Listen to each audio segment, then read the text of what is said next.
Say, can you see by the dawn's early light what so proudly we hailed at the twilight's last gleam, whose broad stripes and bright stars through the perilous flight o'er the ramparts we watched were so gallantly streamed, and the rockets regular, the bombs bursting in air, gave proof through the night that our flag was still there.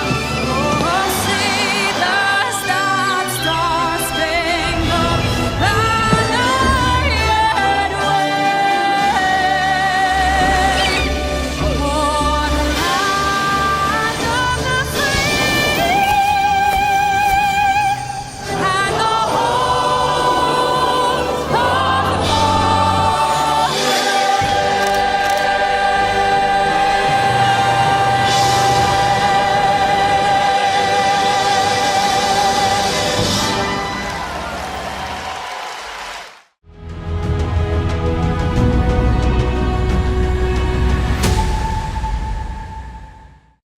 Greetings, my dear beloved Americans and friends to America.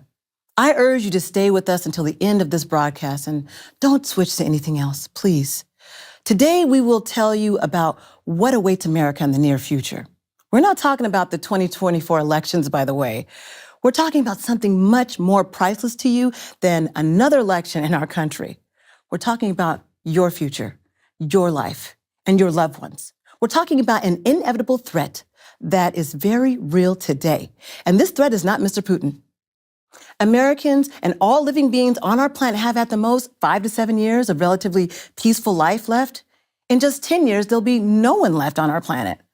The cause of this will not be a third world war, but the escalating climate catastrophes that nobody is telling you about. But some of you are already experiencing it right now. Well, today we will tell you about them. Stay with us, and we will reveal the real reason behind the sudden climate changes and the intensification of catastrophic disasters on our planet. We will tell you about the devastating and inevitable cataclysms that await all of us in the coming years. We will examine 2 possible ways out of this situation and the objective reasons why humanity won't be able to choose either of these 2 options.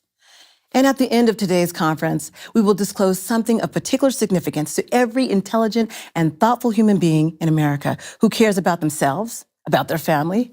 For the first time, we will provide you with detailed information on what steps you need to take to ensure the safety of yourself, your family, and your loved ones in the upcoming difficult and dangerous times some of you are already experiencing. The time has come for us, Americans, to think about ourselves, about America. It's time for Americans to think about not other countries, but about their own country, the United States of America. It's time for Americans to think not about other people on distant continents, but about their own people and their own family. Today, you will learn things that no one will tell you on the television screens and in the official media. You will discover the truth about the present and future of America. This information is exclusive for the smart thinking people of America, you Americans who are smart. For the real elite of America, the real elite is not those who rule America and are actively destroying it. The real elite is the thinking, intelligent, and hardworking Americans like you. The real elite is you. Dear Americans, you who have made America great, you who have sustained and continue to sustain its greatness to this day, despite everything, you deserve to know the truth on how to take care of yourselves and save your lives and your lives of your family. I address all intelligent and thinking Americans. Please listen carefully to everything that will be said today, and especially wait for the final part, because everything that will be discussed directly concerns your safety, the safety of your loved ones, the future of the United States of America. So let's begin.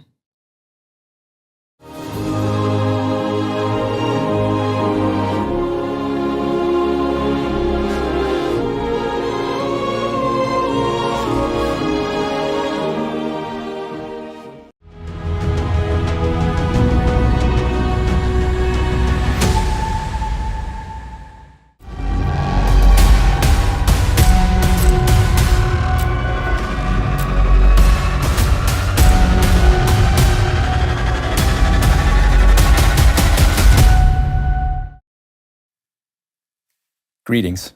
My name is John An, and I'm a volunteer of the Creative Society Project. By training, I'm a scientist and a business manager with a PhD from Technical University of Munich and a master's degree from UC Berkeley. I also hold an MBA from INSEAD. My professional field is related to developing and commercializing new technologies in energy, chemical processes, and natural sciences. Since joining the Creative Society Project, I, together with many other volunteers, have been conducting research on the issues related to climate and geodynamic changes of our planet. The team has been carefully studying them over several decades, and recently, we have been observing various anomalies in all layers of our planet. And for many years now, I have been concerned about the future of my family, friends, colleagues, as well as my own. We will not delve into more detail, as you can learn them from our previous international forums and our website. But today, we'll present the findings of our work, which reveals the true cause of increasing natural disasters. Moreover, we will also discuss the imminent danger that each of us will face in the coming years, as well as a way out. So, let's first start by looking at a few pictures of our cities in the US, as sad as it may be.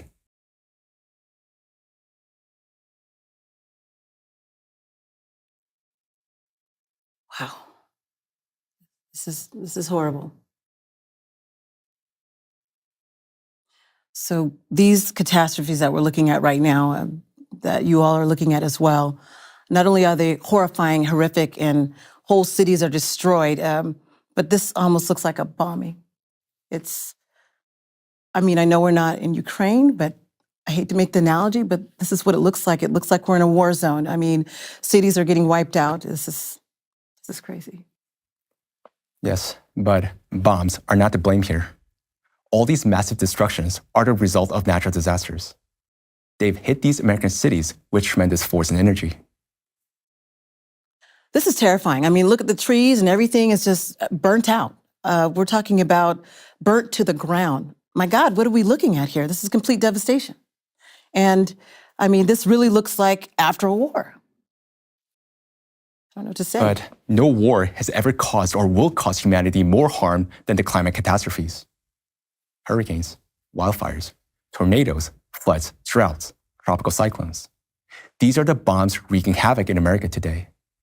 The photos we've just seen together show the consequences of climate catastrophes that hit the US this year. These include intense wildfires in Hawaii and powerful tornadoes in Mississippi and Arkansas. So, John, I'm looking at these images. It's incredible. I cannot believe that this is all happening within our own country. Well, it's not only happening in America. Almost simultaneously with each of these major catastrophes, a number of similar natural disasters have occurred in different parts of our planet. You certainly hear a lot about the fact that the number of natural disasters has been growing rapidly for the last several decades. And this is really so. But only a few people talk about another alarming fact: the simultaneous occurrence of powerful cataclysms in the world. Moreover, it's important to note that severe natural disasters of various types begin to occur simultaneously. That is, those that occur on the surface of the planet, such as extreme precipitation and hurricanes, and those that occur inside the planet, such as earthquakes and volcanic eruptions. This suggests that we humans cannot be the cause of such irregular coincidences. But it's an indication that very abrupt and deep changes have started in our planet, affecting not only the atmosphere, but also all layers of the Earth. That is, both on the surface and in the planet's interior. This means that everything is much more severe than we have been told. And now is the time for every American to take care of their near future. But we will discuss this in more detail at the end of the conference. For you to have a better idea of what we're talking about, let us watch the next video. It will show how a huge number of extreme natural disasters occurred almost simultaneously every month this year in 2023, both in America and across the world.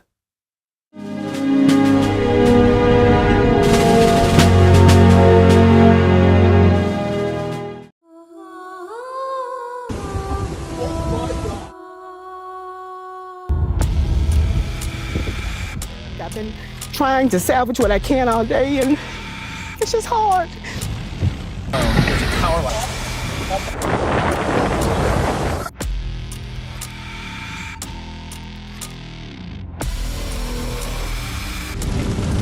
It's terrible. Our home is the product of years of hard work by my brother. For the fire to reach here and destroy everything?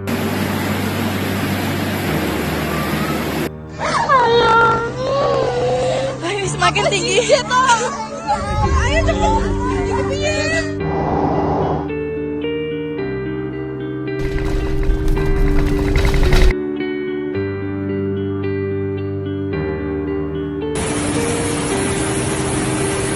Já fica esse alerta aí, vocês vão ficar com as imagens. É uma cena assim. Pegou?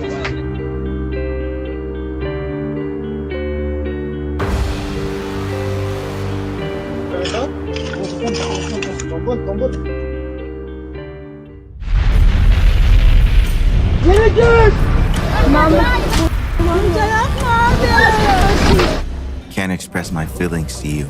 I'm under the rubble, as you can see. And maybe 2 or 3 or 4 more families. Do you hear the screams of our neighbors?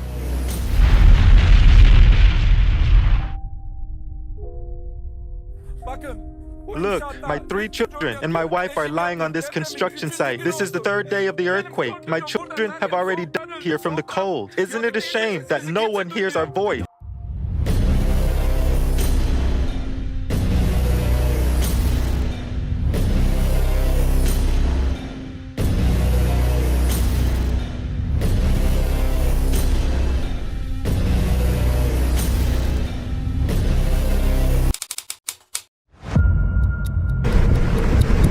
That's a violent tornado!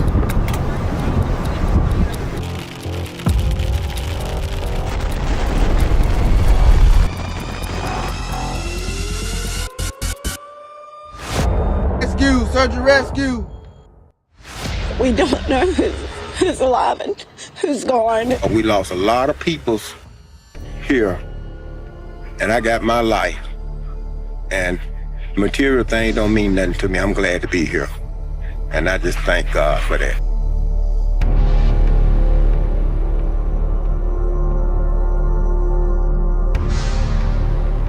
My little boy could have been in this if I had picked him up. Who lived here? My mom and dad, they're gone. We'll be able to do that.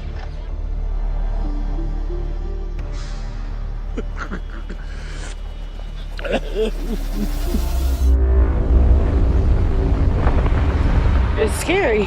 It's real scary. And all the people down that way, we just don't know if they're okay or not.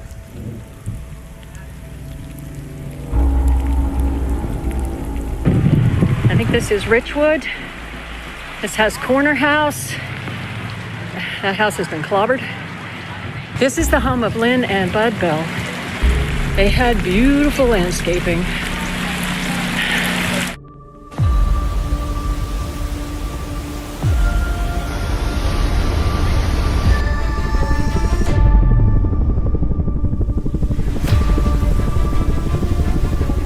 No power. Oh my God!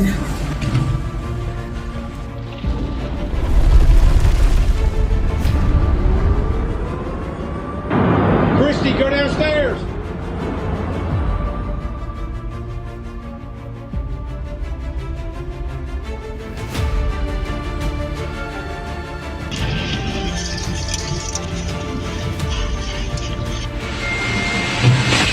Oh my God.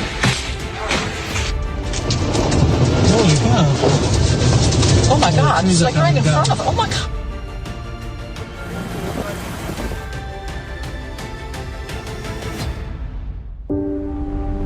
It's Coda in. Coda.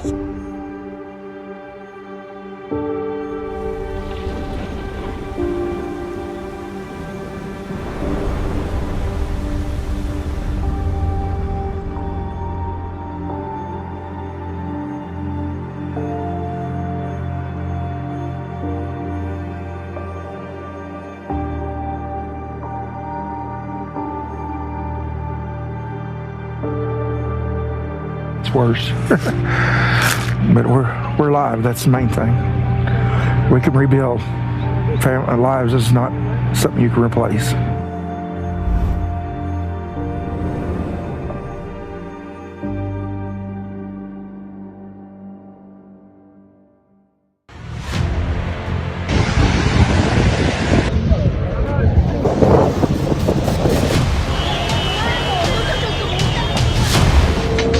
Oh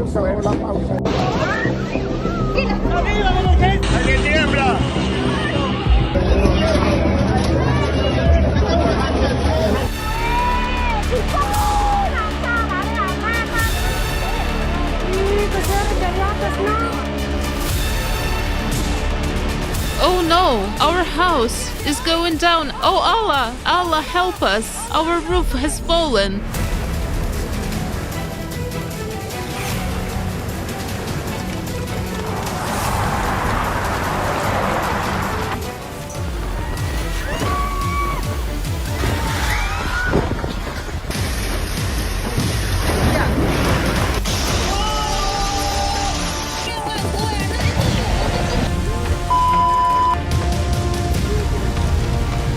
Everything, you know, all the houses, whatever houses there are, they're all on fire. Just all of them, everything, every house is on fire from all sides.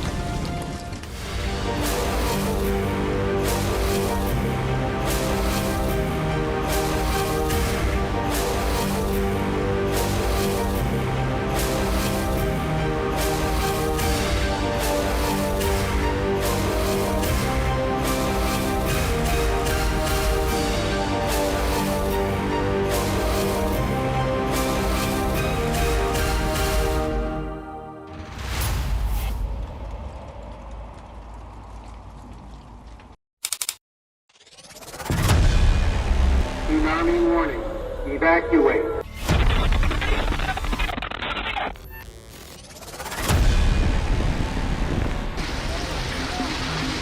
Oh my God!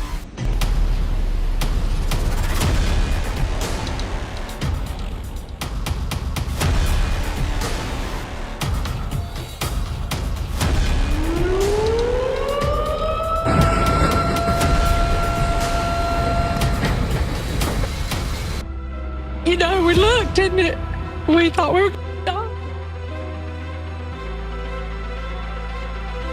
I got multiple people injured and hurt in cars. Does anybody need help? Time where I thought I was gonna die and I was gonna leave a lot of things undone. I know there's people here who today.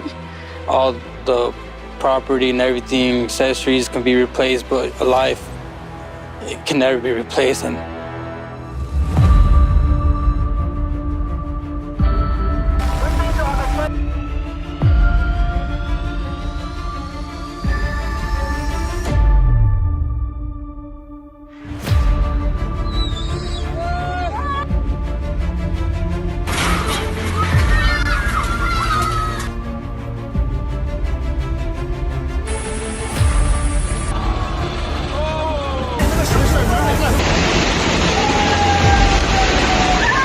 In 39 years, I've never seen flooding this bad. I just saw a child. Frightened children can't. They can't get out at all. Madre mía, qué angustia.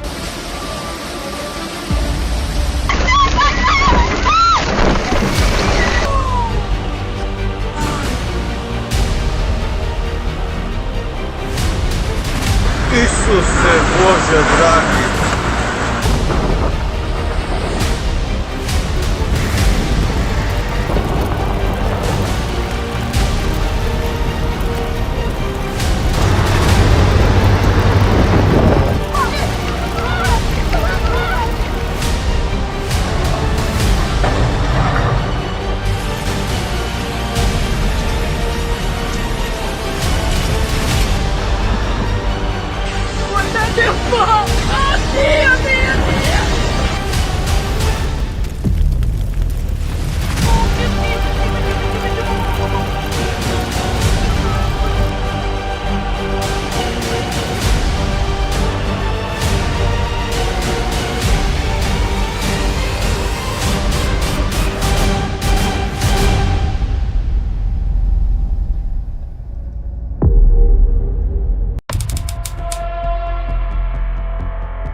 My gosh, this is a huge number of powerful catastrophes that are occurring at the same time, all at once, and this is destructive.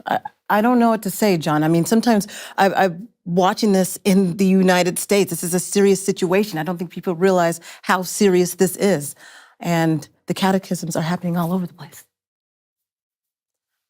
I know that this is more serious than what we're talking about and what we're seeing on the screen. And this last video was that powerful to show us what's happening around the world. And I can't believe that there are people that are still saying that it's not happening. It's like, what do we say to them? They're saying that that's just floods happen all the time. Storms happen all the time. What are we supposed to say to them? Next time someone tells you this nonsense, like there's having disasters and hurricane previously in the US and the world, and nothing terrible is happening now. Ask this person, was there such a situation previously, let's say 10 years ago, when within just 1 month, such a huge number of large-scale natural disasters occurred as, for example, in August and September of this year? Namely, 9 powerful hurricanes and typhoons formed in various ocean basins. Moreover, 7 of them emerged in the Atlantic and Pacific Ocean around the US. At the same time, in Canada, the largest fires in the country's history destroyed millions of hectares of forests. The total area devastated by the fires is close to the size of the state of Florida. At the same time, apocalyptic fires in Greece and Spain were spreading very quickly due to strong winds. And on the island of Maui in Hawaii, almost the entire city was burned to the ground. Simultaneously with these events, catastrophic floods hit Florida, California, the entire northeast of the US, Spain, Greece, Bulgaria, Turkey, Hong Kong, and Primorye territory in Russia. During the same period, there was a deadly flood in Libya, which also destroyed an entire city and took away lives of more than 11,000 people. At the same time, a new powerful eruption of Ubinas volcano in Peru and Kilauea volcano in Hawaii began. Meanwhile, inhabitants of Morocco faced one of the most abnormal and destructive earthquakes in the history of their country, with thousands of people losing their homes, possessions, and lives all at once. Such a picture has never been observed in the past, and this is a fact. Such a disturbing synchronicity of the avalanche-like cataclysms, both atmospheric and geophysical ones, started to be observed only in recent times. We clearly know what distinguish climate catastrophes happening and increasing nowadays from those that occurred even 10 years ago. It is their simultaneous occurrences, abnormalities, numbers, and strength. Thank you, John. I know this is a lot for us to encompass and talk about these cataclysms that are taking place everywhere, seems like nowadays, and it's happening significantly more and more and more, and it's abnormal. And maybe we didn't notice abnormalities before. Some of us are just now recognizing it right now. And this force is becoming greater in number. Yeah, that is correct, Julia. And in addition, there is a certain pattern in the cataclysms that occur nowadays. Therefore, by means of an interdisciplinary scientific approach, it is possible to identify which territories will be affected by the most powerful disasters in the nearest time and which will not. But we will discuss this later. Now, let's go back to the distinctive characteristics of the cataclysms taking place today. The increase in the amount of damage will be one of the most clear indicators that points to the growing strength of natural disasters. And now, you see the graph showing how the number of natural disasters has been growing in the US from 1980 to 2023. It depicts not just any natural disasters, but namely those that cause damage of more than $1 billion to the country. It is an enormous destruction and losses for a country and society. As you can see, since the beginning of the 2000s, the numbers started growing and, in fact, quite drastically. This suggests that at that point, disasters start to become more powerful and begin to manifest themselves with even greater destructive energy. The overall trend on this graph indicates that there are now more and more natural disasters in the US, and there are no signs of improvement. The year 2023 confirms this because even as of this September, the number of billion-dollar disasters in the US was already at an all-time high. By August 2023, 23 of them had occurred. This means that almost every week, something really terrible happens in some state or region. a large-scale forest fire, a widespread flooding, a strong tornado, a prolonged drought, or a devastating hurricane. At the same time, the average damage from each of these events in 2023 has amounted to about $2.5 billion. This is enormous destruction we're talking about. I'm trying to grasp my head around all this and the great damage that we're seeing and the visuals that we're seeing here. And Tali, you know a lot about this, and I'm hoping that you can tell us from the scope of America's budget and the consequences of the climate disasters. Well, yeah, many people would think that America has such tremendous budgets and that we can, deal with any sort of natural disasters. But in fact, the short answer to the question whether we have enough money is no, we don't have those money. Even right now, if we look in details what has been happening, the Federal Emergency Management Agency actually made a statement not so long time ago that we are out of budget money for this year as to coping with natural disasters. And you know what's interesting? That the hurricane season has not even begun, but the federal agency is out of money. It's unprecedented. That never had happened before. And one of the main reasons for that is that the scope of natural disasters and the time they were dealing with huge wildfires in Hawaii, in Maui at the very same time, that was the very beginning of the hurricane season. We know that President Joe Biden at that time, he had to ask Congress for additional $12 billion of fundings to cope with natural disasters, which is also unprecedented. We always have enough resources to cope with those things, but not this year. And as you can see, tremendous amount of our money, our taxes, right? We pay a lot of taxes. Yes. Those should go to make our life better, to get infrastructure in place to help us deal with healthcare and so on. None of those money are going for those needs. None of those money are going to improve our lives. Most of our budget money are now being spent on these disasters. So the amount of money we're spending is tremendous, but it's not sufficient to cope with all the climate disasters. And over past 7 years alone, extreme weather cataclysms have caused our country a damage of more than $1 trillion. Just think about this number. And obvious trend shows that this amount is only going to increase. And cataclysms are not only eating our budget money right now, but they are also directly affecting citizens of America. So our houses, our cities, our streets, everything is being damaged. And in the year 2022 alone, guess how many Americans had to leave their houses due to natural disasters? 3.4 million people. That's a huge amount. And for most Americans, guys, most Americans have their houses, they have mortgages. If it's paid off or not paid off, it's like 2/3 of all the wealth you generate over your lifetime is your house. So having a flood that destroys your house and destroys everything in that house means you're losing everything as a person, as a citizen. Everything you made in your whole lifetime can be destroyed with one flood. And in addition to that, when it comes to businesses in the area, 40% of the businesses do not even reopen after a flood. 90% of the businesses in the area affected by the flood simply going bankrupt within 2 years, just because it destroys the whole economy of the region. So now you can see the graph on the screen, and it's pretty much showing you what is happening due to disasters. First of all, that light blue is showing you that the most damage done to our economy is coming from floods. This is the floods. And the dark blue is showing you the amount of money, how much it cost us to cope with those natural disasters. And you can see this trend is going upwards. And there is no sign of that trend of going to stop or going to decrease anytime soon. So, Tali, I think that's why many insurance companies have excluded compensation for damages due to natural disasters for their insurance policies. We have a better understanding of that. Oh, absolutely. Yeah, thank you. Thank you for that.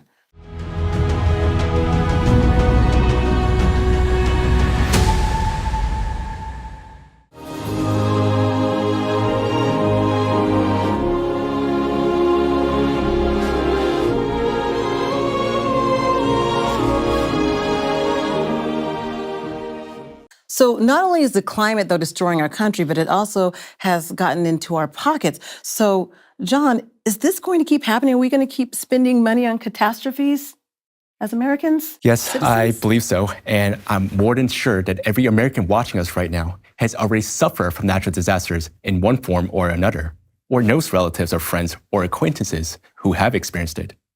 And I'm sure that many probably are wondering, what are my risks of losing my home, my business, or even worse, my loved ones and my life because of natural disasters? And when people ask themselves this question, what are so many short-sighted people doing? They're waiting. What are they waiting for? They're waiting for someone from the top to inform them about the risks and dangers. But tell me, were the residents of Lahaina, Hawaii informed about the risk and danger, where thousands of Americans suffered from the forest fire and the whole city was destroyed? Were the residents of Marrakesh and Morocco informed, where 3,000 people died from the earthquake? How about the residents of Libya, where over 11,000 people died from flooding and the rupture of 2 dams? Note that tens of thousands of people are still missing there. This is sheer horror, all of this, just trying to encompass what's happening in real time in our world and happening at night. These things are happening at nighttime. Nobody was warned. The people weren't warned. So is this how it's going to be going in the future? Not being warned? It's just going to happen like this? Yep, I believe so. And of course, in this situation and in the future, nobody warned them. And let's be honest, is it beneficial for someone from the top warn us about the risk and spend huge amount of money to evacuate us? Or is it more profitable for them to allocate money to purchase portable morgues and plastic body bags? Unfortunately, the truth of consumer society is harsh, no matter which country we live in. And the truth is that no one cares about people. Therefore, if we Americans want to take care of ourselves, our families, or even simply our businesses, we should not wait until someone else warns us about the risks. We should figure it out ourselves. For this very reason, we're holding this conference today for smart and thinking people who understand the situation and who are ready to figure out the risks on their own. Figuring out the risk means to see a holistic picture of all the threats, which we will describe to you in detail. Because today, the whole point is not just the growth in natural disasters, but in the big problem that is happening inside the planet. So I encourage all of you, as intelligent individuals, to really understand the reason behind what is happening, as well as what awaits us next. In order to ensure our safety, it is crucial for us to recognize not only the threat, but also its magnitude. Therefore, if you're ready, let's go deeper to figure out what risks of natural disasters actually pose, and most importantly, why they occur. At the end of our conference, you will learn the main thing, the information that will help to ensure the safety of you and your family. So, John, you've totally shocked me, as usual, and I've got a whole bunch of questions. I'm sure viewing audience members also do, but I honestly admit I'm scared, and I'm sure other people watching this are scared of what they're seeing. And why have more natural disasters started occurring on Earth? They want to know this. What is the threat, and what should we be expecting next? Yeah, that's a great question.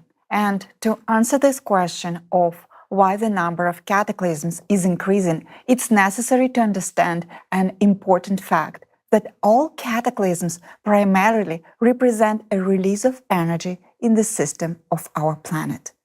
Hurricanes, tornadoes, intense precipitation, all this is certainly a release of energy. Now, cataclysms increasing in number, and this means additional energy has appeared from somewhere in the Earth system that triggers their formation. So what is actually happening to our planet? Climatologists are looking for an answer to this question on the surface and in the Earth's atmosphere. But in order to really understand what is happening to our planet and what is a real danger threatens us, and it's now important for us to look not upwards, but down inside the Earth. Anastasia, this is very interesting, but why do we need to look down?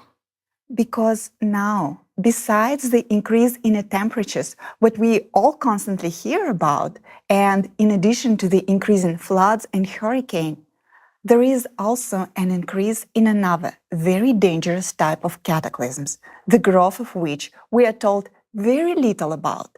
It is the increase in the number and magnitude of earthquakes.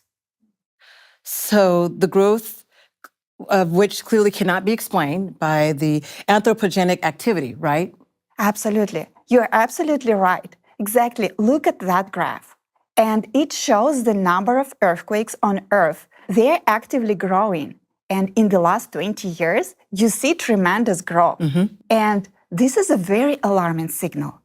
And take a look at another graph. At this graph, you can see the number of the significant earthquakes with a magnitude 6 and above happening everywhere in the world and causing severe damage. You can build such a graph yourself right on the USGS website. You just need to go to the website and select the earthquakes of magnitude 6 or higher and the significance criteria of 1,000. Every earthquake, first of all, is the release of energy from our planet's interior, and the steady increase in the number of earthquakes, especially those of large magnitudes, suggests that the more of this energy has emerged inside of our planet. At the same time, thermodynamics requires that in order the more energy to appear in a system, the more energy have to enter it. And if we look at the current earthquakes in terms of the amount of energy they release, we also will see the clear increase there. Now you can see a graph showing the energy accumulated by earthquakes in each of the year. Each fret represents the total energy of earthquake in a given year. Each bead represents an earthquake with a magnitude of 6 or higher for the year. The higher the bead is located, the more energy the earthquake released. Please note that the earthquakes which occurred in 2023 exceeded those in all previous years by the amount of released energy, although the year is not over yet. And look at another graph. This graph they illustrate total accumulated energy from all earthquakes since 1995. Here you can see the rate of increase in the energy released by the earthquakes across the world. And please note that in the beginning, the energy was growing slowly.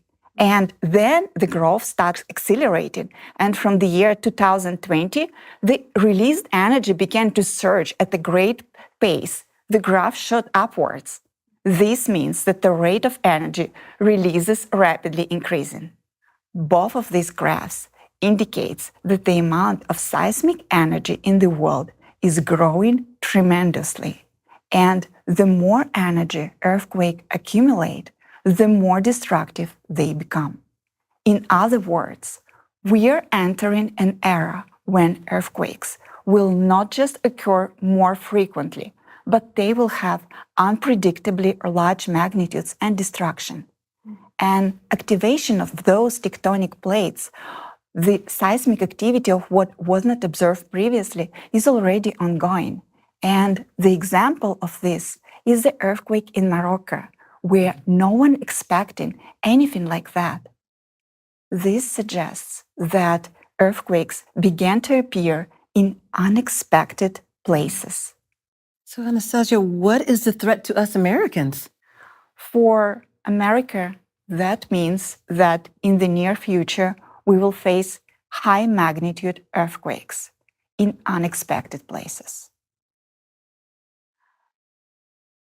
Let's take a look at the seismicity map of the United States. We all know that California is one of the seismically dangerous regions in the US. And there is a powerful earthquake is expected in the area. And we already witnessing the increase in the earthquakes.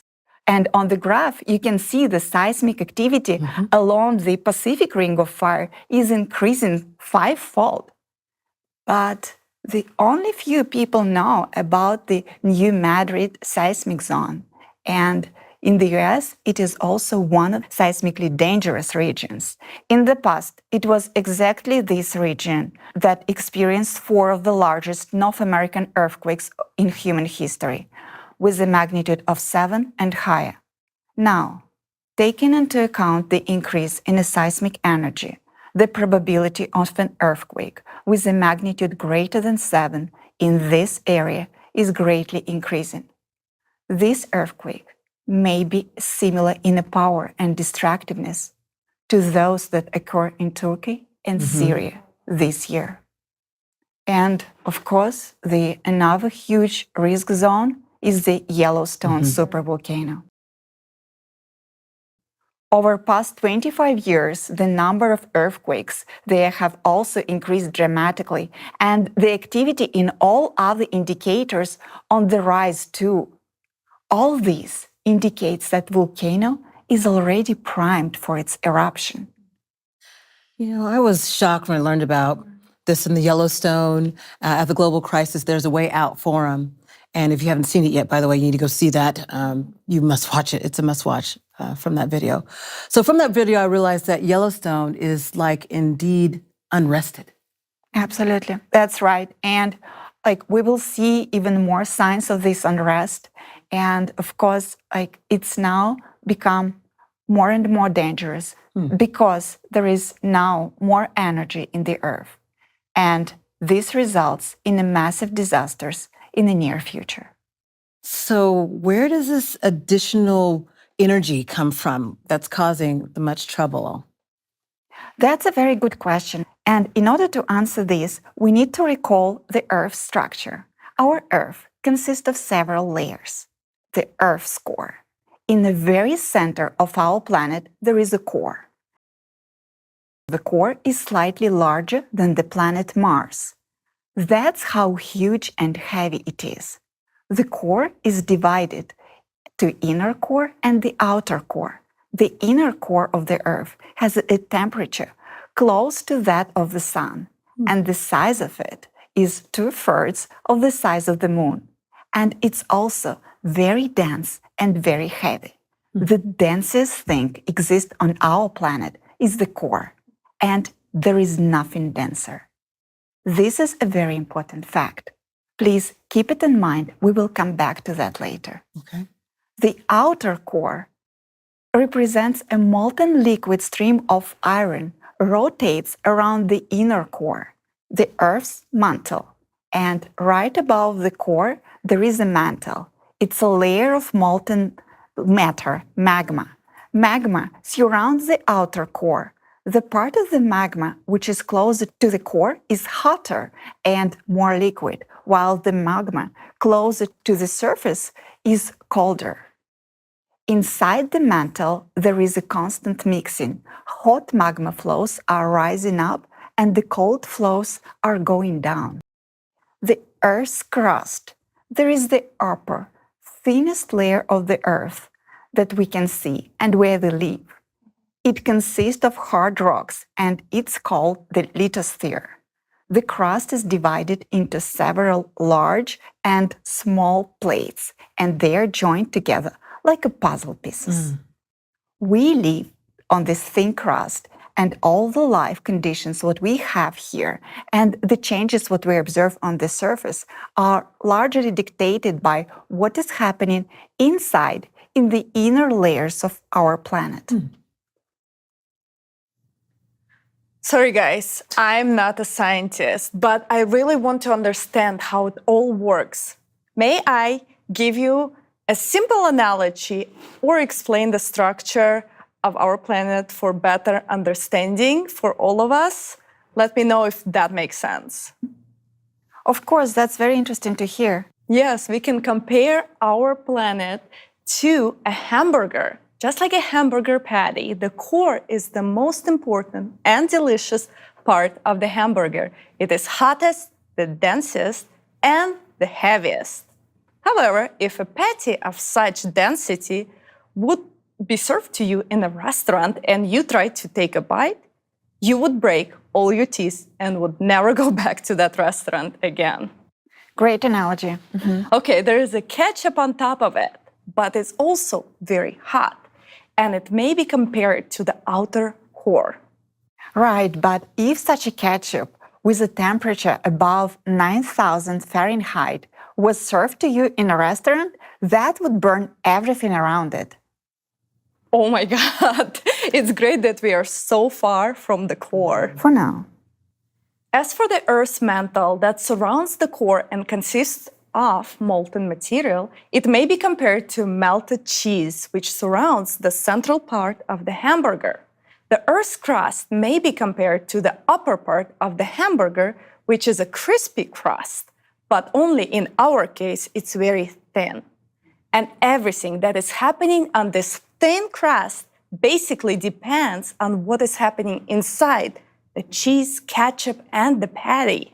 Yes, exactly. And don't forget that that hamburger, that is our planet, is flying in the solar system in the boundless space, while everything that is happening in the outer space also directly affects it.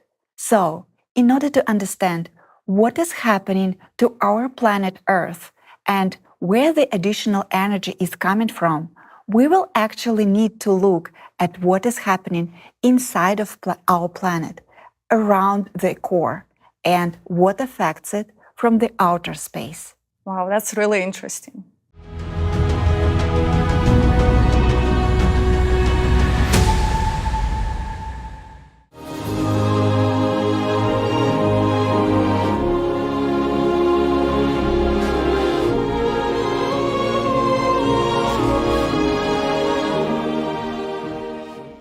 To begin with, you need to understand that the earthquakes that we discussed earlier occurred only in the Earth's lithosphere, meaning in the thin crust of a hamburger, in your analogy. Due to the movement of the tectonic plates, pressure accumulates. And when the pressure becomes too high, the plates begin to crack and shift, causing an earthquake. During an earthquake, tremendous energy is released, and this energy is measured as a magnitude. As we have seen, the number of the earthquakes is now growing all over the planet, and therefore the energy is growing in the planet interior. But does this mean that the energy is currently abnormally increasing only in the lithosphere? The answer is no. Please take a look at the following graph. On the graph, you can see that also the increase in the number of earthquakes, but not the one what we talked about earlier, and not the ones you usually read about in the news. Even scientists were shocked when they first learned about this type of earthquakes, because these earthquakes appear not where we're accustomed to detecting them, not in the Earth's crust, but where there is nothing to break and crack, in the Earth's mantle. They are called deep focus earthquakes and take place at a depth of 180 to 500 miles in the mantle, or according to your analogy, in the melted cheese. So what is shaking there in the melted cheese? That's exactly the point. Nothing is supposed to shake there. Deep focus earthquakes are caused by the powerful explosions within magma. These explosions are equivalent to explosions of thousands of nuclear bombs at a great depth. To make it clear, here is how the explosion of one nuclear bomb looked like, and here it is the consequences. And now imagine 1,000 nuclear bombs, and that's the power of the explosion taking place in our planet interior. It's actually what causes deep focus earthquakes. Now, please note that before the year 1995, the number of such earthquakes was relatively stable and small, but after 1995, their number increased quite drastically, and it keeps growing.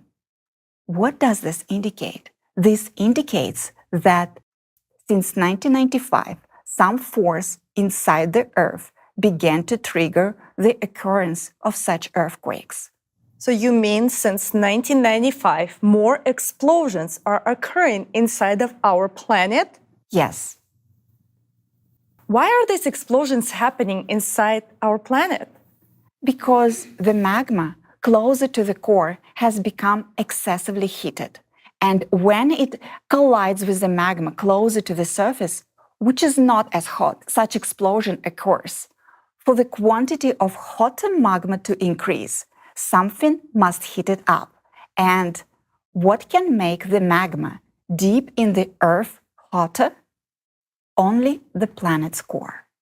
Or in your analogy, the hamburger patty with a ketchup around it. So, here is the answer to why the magma is heating up so much. It receives this energy from the core because the core itself have started to heat up more. And this is not only indicated by increase in a deep focus earthquakes. We can also deduce its heating from another factor, the activation of volcanic activity on Earth. You can see the graphs showing how volcanoes around the world have sharply increased in activity recent years. The Kilauea volcano in Hawaii this year erupted many times already. Each time we see erupting with lava fountains. These are getting stronger and stronger, which means that pressure inside the chamber is increasing. And the heating from within also is intensifying. Confirmation of this can be seen in the composition of erupted lava from various volcanoes.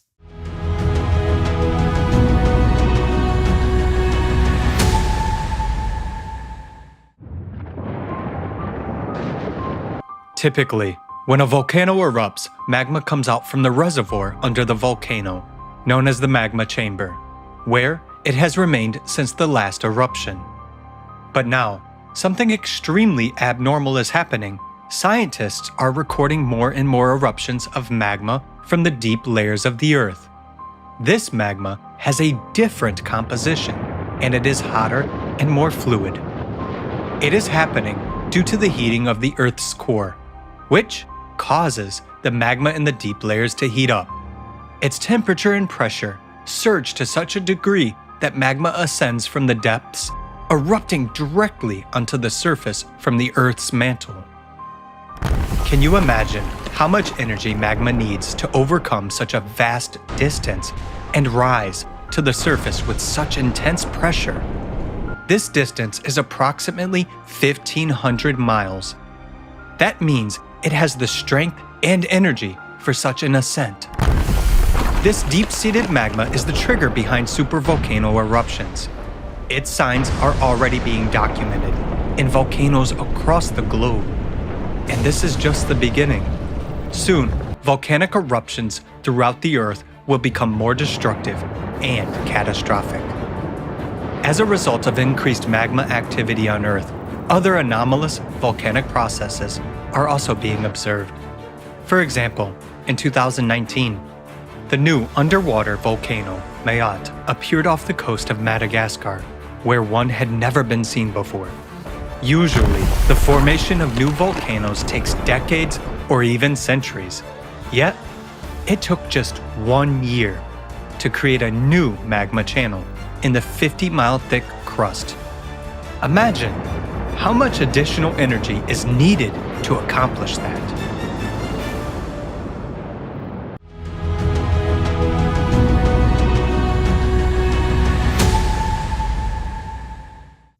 So it turns out that a volcano could appear beneath our feet at any moment? Yes. The heating of the core indeed provides tremendous amount of additional energy to the magma. This leads to its heating and ascent from great depth to the surface. The magma starts to erode our crust, which is why we see increased seismic activity and volcanism on the Earth and the risk of new volcanoes emerging. And there is another danger associated with the heating of the core. As you may recall, the Earth's core consists of an outer and inner layer. The outer core of the planet is a molten iron alloy. The movement of this molten iron around the inner core generates the Earth's magnetic field. We compared this molten iron to ketchup. Well, this ketchup is now overheating. Due to this heating, the movement is accelerating, resulting in significant increase in the movement of the North Magnetic Pole. Take a look at the chart. Since 1995, the North Magnetic Pole has been moving 3.5 times faster. Also, due to the heating of the outer core, the Earth's magnetic field has begun to weaken catastrophically, especially in the last 30 years. As a result, our protection against the cosmic radiation and solar radiation is rapidly diminishing. You have probably noticed that the sun has become much more aggressive towards our skin, even during the winter. So this is why I got sunburned so quickly this summer, and even sunscreen lotions didn't help. You know, it's not just because of the sun, it's because the heating of the core.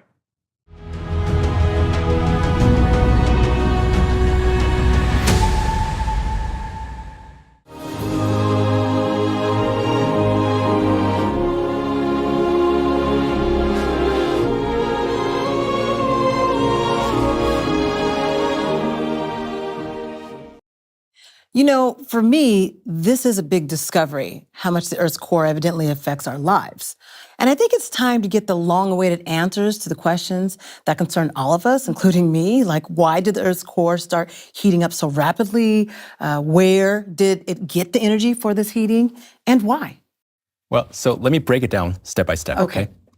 The core synchronizes and stabilizes all processes on Earth. It was stable for a long time. But since 1995, there have been fundamental changes in the core. We understand this because in 1995, the magnetic pole drift accelerated. Also, as you may recall, in that same year, there was a sharp increase in the number of defocused earthquakes, which are explosions in the mantle and a sharp rise in cataclysms. And let's draw attention to another crucial fact about our planet's core. It's not widely known, but it holds a great significance. In 1998, scientists recorded an unprecedented event, a jump of the Earth's core. They observed this by tracking the Earth's center of mass using satellites.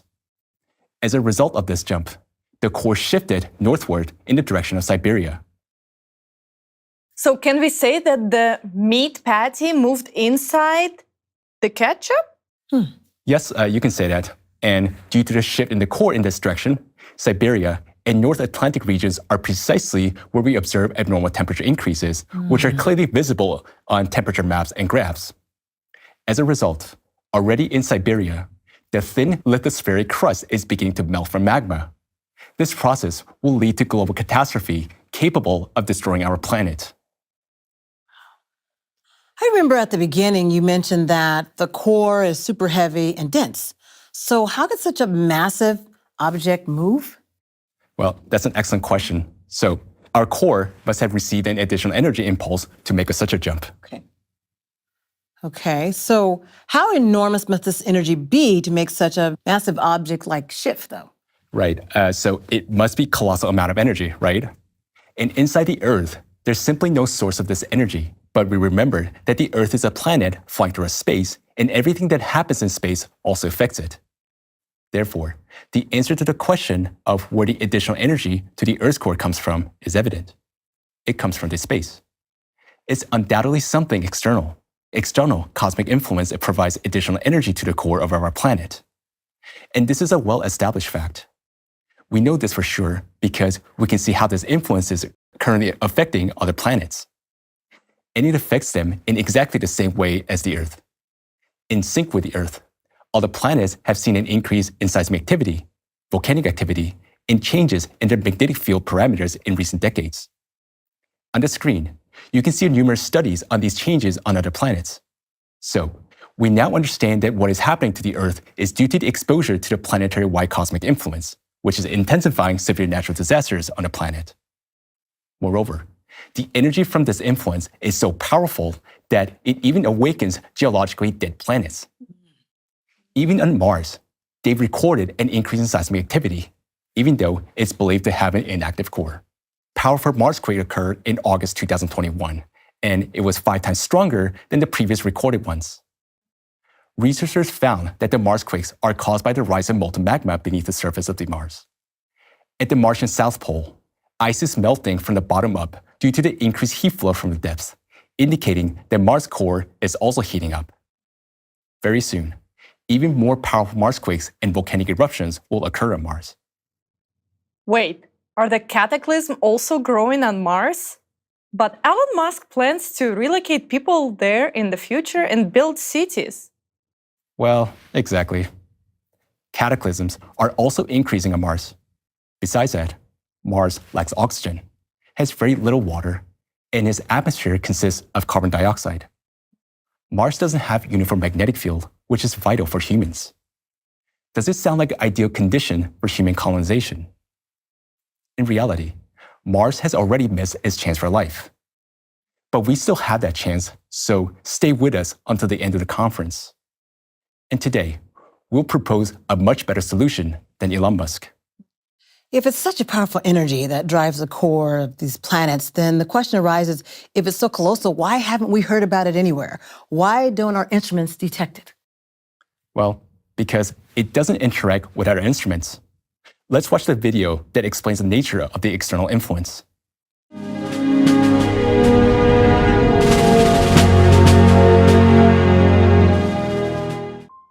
Today, from the depths of space, our planet is experiencing a stream of high-energy external influence that modern science has not previously studied. This influence affects the core of our Earth, leading to unprecedented planetary cataclysms that are intensifying worldwide. Why aren't our instruments detecting this cosmic influence? That's because this energy possesses unique properties. It doesn't interact with our atmosphere, our Earth, or us, but only with the planet's core. As an analogy, let's think about X-ray radiation. It easily penetrates clothing and soft tissues of our bodies, such as muscles and organs, but it can't penetrate dense structures like bones. In X-ray images, we mainly see bones, which are the densest and not penetrable to that form of radiation. To understand how this cosmic influence works, imagine a stretched volleyball net with a granite sphere-shaped monument behind it. Let's say this monument represents the Earth's core. You have a handful of peanuts and you throw these peanuts at the volleyball net. Because the holes in the net are quite big, the peanuts will pass through the net without interacting with it. But they will collide with the granite monument. The radiation is like those peanuts, and all the matter on our Earth is like the volleyball net through which it passes. In the Earth's core, the densest substance is the solid sphere with which this influence collides. Since this influence affects only the core and does not directly interact with objects on Earth, we cannot detect it with our instruments. We can only track its effects through changes in our planet's parameters and the increasing frequency of cataclysmic events. Therefore, external cosmic influence directly affects only the Earth's core.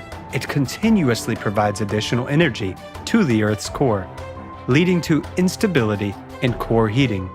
This, in turn, heats the magma around the core, causing it to expand and rise towards the Earth's crust, heating the Earth's crust in the process, which increases the frequency and intensity of natural disasters around the world.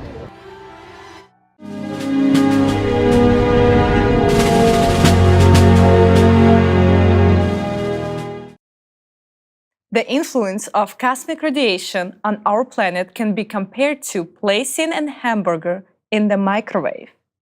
Microwaves only affect the patty itself by receiving energy from the microwaves. The patty heats up on its own and heats the entire hamburger from the inside. But if we don't turn off microwave in time, it will be disaster for the hamburger. Well, that's the same kind of disasters that's happening in our planet today. Can we just turn off the microwave or somehow shield ourselves from the influence to prevent these catastrophes? Right. It would be nice if we could. That is, find a way to shield ourselves from this influence. We'll discuss how to do that in a bit later in our conference. But we'll also talk about what to do if we can't do it. So, I urge the viewers to make sure to watch our conference to the end. We will share information that is critical to your life. You know, I have a question here. I have a lot of questions. How long will this cosmic influence that's causing these horrifying consequences on Earth? Is it going to be forever? I mean, is this going to accumulate? Is it going to be with other planets? The depths? What should we expect here? Expect global catastrophic changes. To find out exactly what happens on Earth in the coming years, let's take a look at what happens in the past.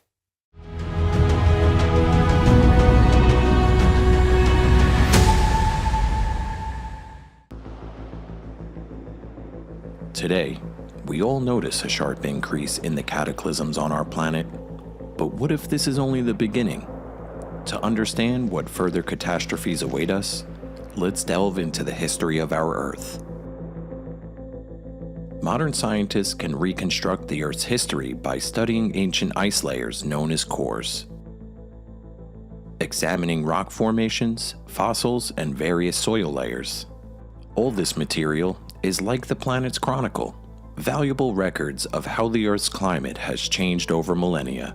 Thanks to these studies, scientists have realized that the changes occurring on our planet today, such as the increase in volcanic activity, the rise in the number and intensity of earthquakes,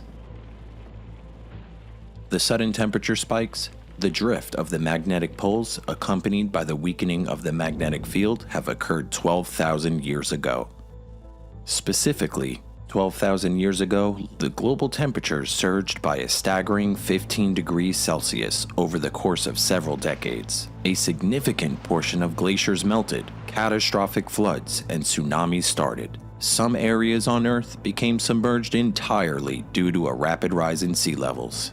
Continents experienced mega-earthquakes, supervolcano eruptions, and massive fires, as evidenced by layers of ash in rock formations. The composition of these layers suggests that 12,000 years ago, volcanoes were not merely erupting. Their magma contained rare elements found only in the deep layers of the Earth near the planet's core. This indicates that the magma originated from deep layers, much like what we observe today. The only plausible explanation for this would be the overheating of the Earth's core. The massive amount of energy required for such magma heating and its ascent from the depths could not have appeared out of nowhere.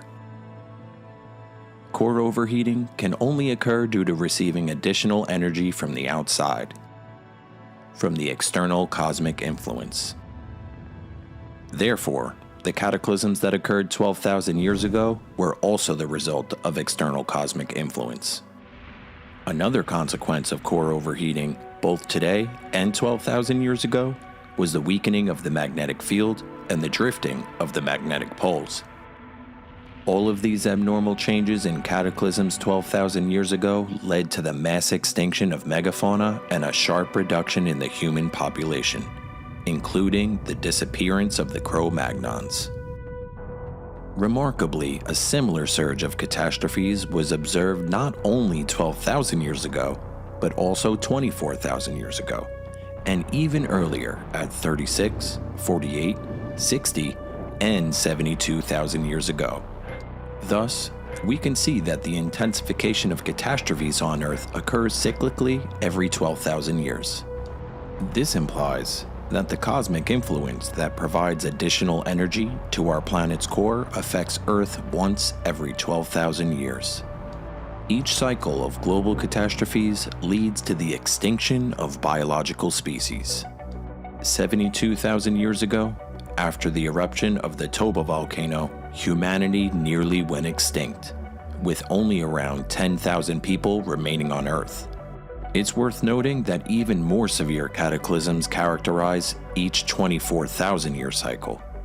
The bad news is that today, we are not just living during the time of external cosmic influence, we are living during the 24,000-year cycle, which is even more destructive.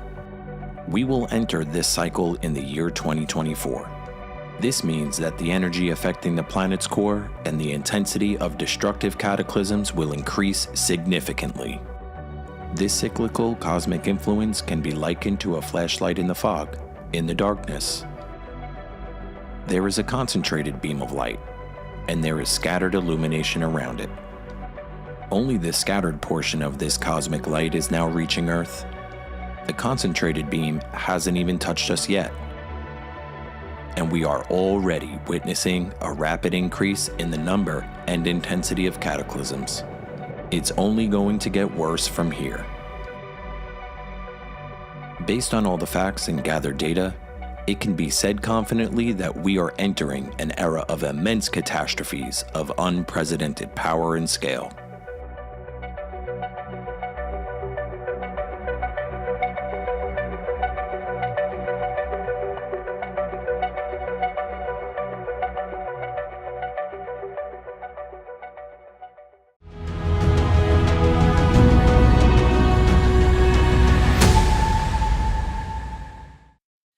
And each time during the times of this influence, humanity faces catastrophes of unprecedented strength and scale. But what does that mean for us? How quickly will all of this unfold and our future generations? There's a lot at stake here. And will they be destined to experience this, or will it happen during our time? Well, the dynamics of increasing catastrophes that we're witnessing on Earth today indicate that this is not a problem for our future generation. It's a problem for our generation, and it's already happening. In the coming years, the situation will become catastrophic for us. So we're going to experience these horrors like for how long? I mean, is this what occurred in the previous cycle? Is it going to be that bad, John? Well, unfortunately, it will be much worse and more horrifying than in the past because we're in a much worse position than the people who lived back then. Wow. But why is that, though? Because a vital mechanism on our planet has broken down. You see, in a previous cycle, humanity survived as a species thanks to the fact that a specific natural mechanism on Earth helped dissipate additional energy from cosmic influence back into space. In simpler terms, this mechanism worked like a cooling system, releasing some of the heat from the Earth's depths into the atmosphere, preventing an excessive accumulation of heat within the Earth. While this did not save the Earth from the supervolcanic eruptions, it did maintain some conditions for the survival of the human species. Unfortunately, this natural mechanism is now broken and no longer functions. This mechanism is the ocean, and we, humans, have killed it. We have killed the ocean, which means we have killed our chance for survival. Let's watch the video about ocean.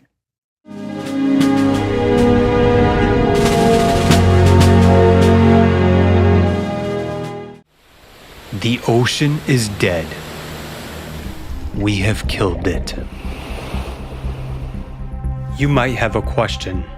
How did we, humans, kill the ocean? After all, the ocean has been such a force for billions of years on our planet. The answer is quite simple. Do you know what sets our humanity apart from all other species that have ever existed on Earth over billions of years? We started doing something no one had ever thought of before. Producing synthetic hydrocarbons, more commonly known to you as plastic. Before us, there was no plastic in the ocean. And starting from the 1950s, all the plastic produced on the planet, sooner or later, ended up in the ocean. And now, by various estimates, there are between 75 to 200 million tons of plastic in the ocean. If you were to add up the surface area of all the plastic trash islands in the ocean, it would be equivalent to the size of the United States and Australia combined. Moreover, the volume of plastic that is visible on the ocean's surface is only a tiny fraction, no more than 1% of all the plastic, as the majority of it is dispersed deep within.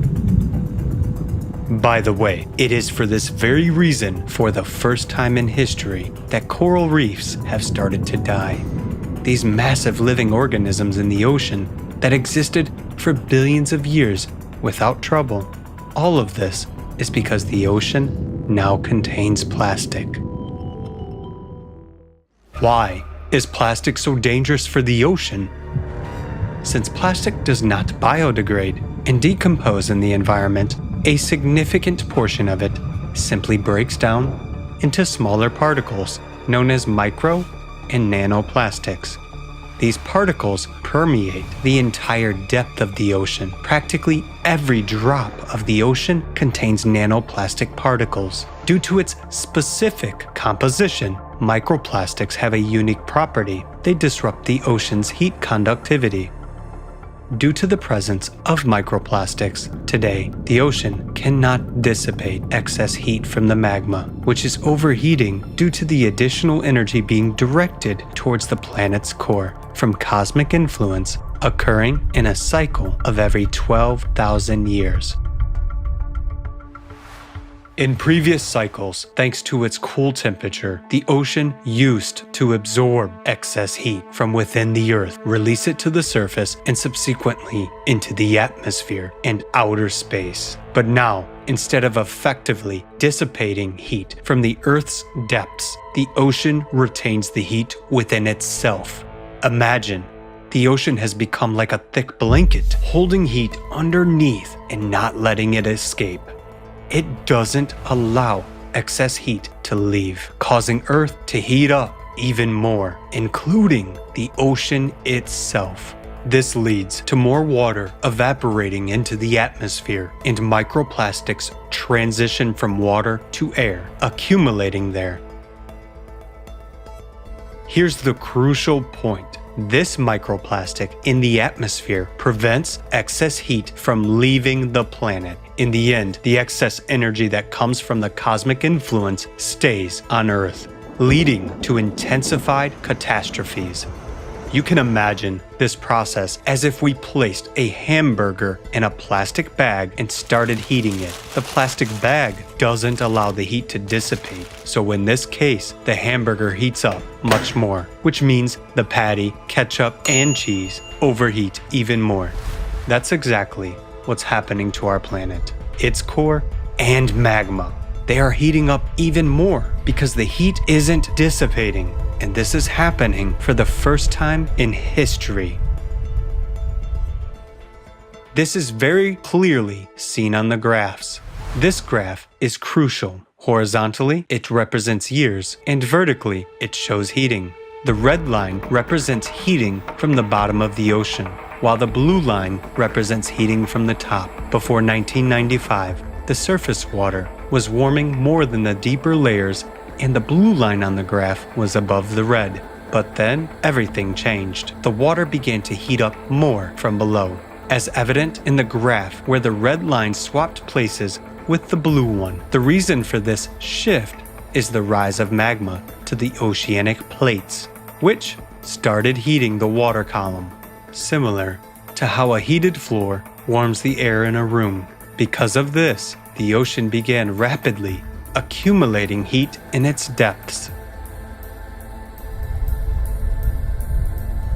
The next graph shows that over the past 30 years, the rate of ocean warming has increased by 450%. The additional heat generated as a result of this accelerated warming is equivalent to the energy that would be released if 10 nuclear bombs were detonated in the ocean every minute. Just imagine the immense amount of energy involved. Before you is a graph showing the rapid increase in the temperature of the North Atlantic Ocean. A particularly sharp spike in 2023 indicates that the amount of thermal energy escaping from the depths has increased significantly.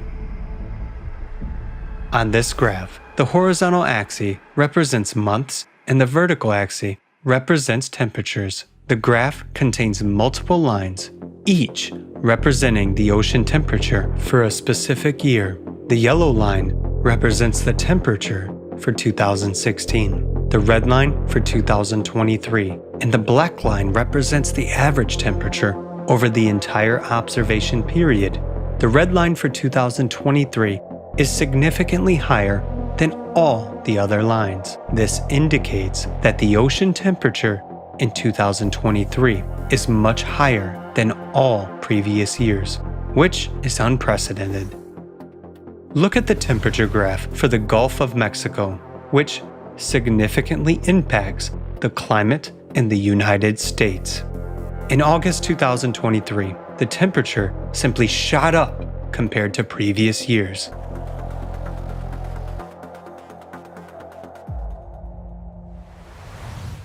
What consequences does ocean warming bring to us? It's important to understand that the ocean is the kitchen of weather, and an overheated ocean triggers the growth of natural disasters. This is why we will see even more catastrophes both in the United States and around the world. Oceans on different sides surround the United States. Imagine that there are colossal boiling pots of water near us. The water evaporates, and then, when it accumulates in the atmosphere, it leads to intense precipitation. These precipitations then fall as extreme downpours in a matter of minutes, leading to sudden floods and landslides. Ocean warming fuels hurricanes and storms, provokes heat waves, and leads to the growth of tornadoes and hailstorms. In this way, we see that due to ocean heating caused by the rise of magma, more and more cataclysms are occurring. Microplastics exacerbate this heating process. The accumulated energy is being unleashed across the planet in the form of increasingly powerful catastrophes in the USA and worldwide. Will we manage to take measures to save the ocean before it, in its demise, takes us with it?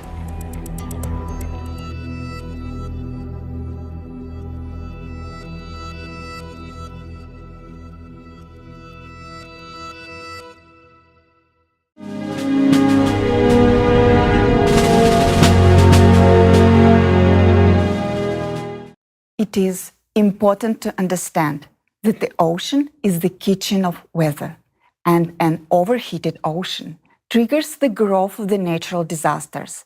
That's why there will be even more catastrophes in the United States and around the world because of this. So how much does this increase the threat to the United States? After all, our country is surrounded by oceans on both sides. Yes, indeed. Our country is surrounded by the ocean. And of course, as has been mentioned before, the warming up of the ocean is a perfect fuel for the hurricanes.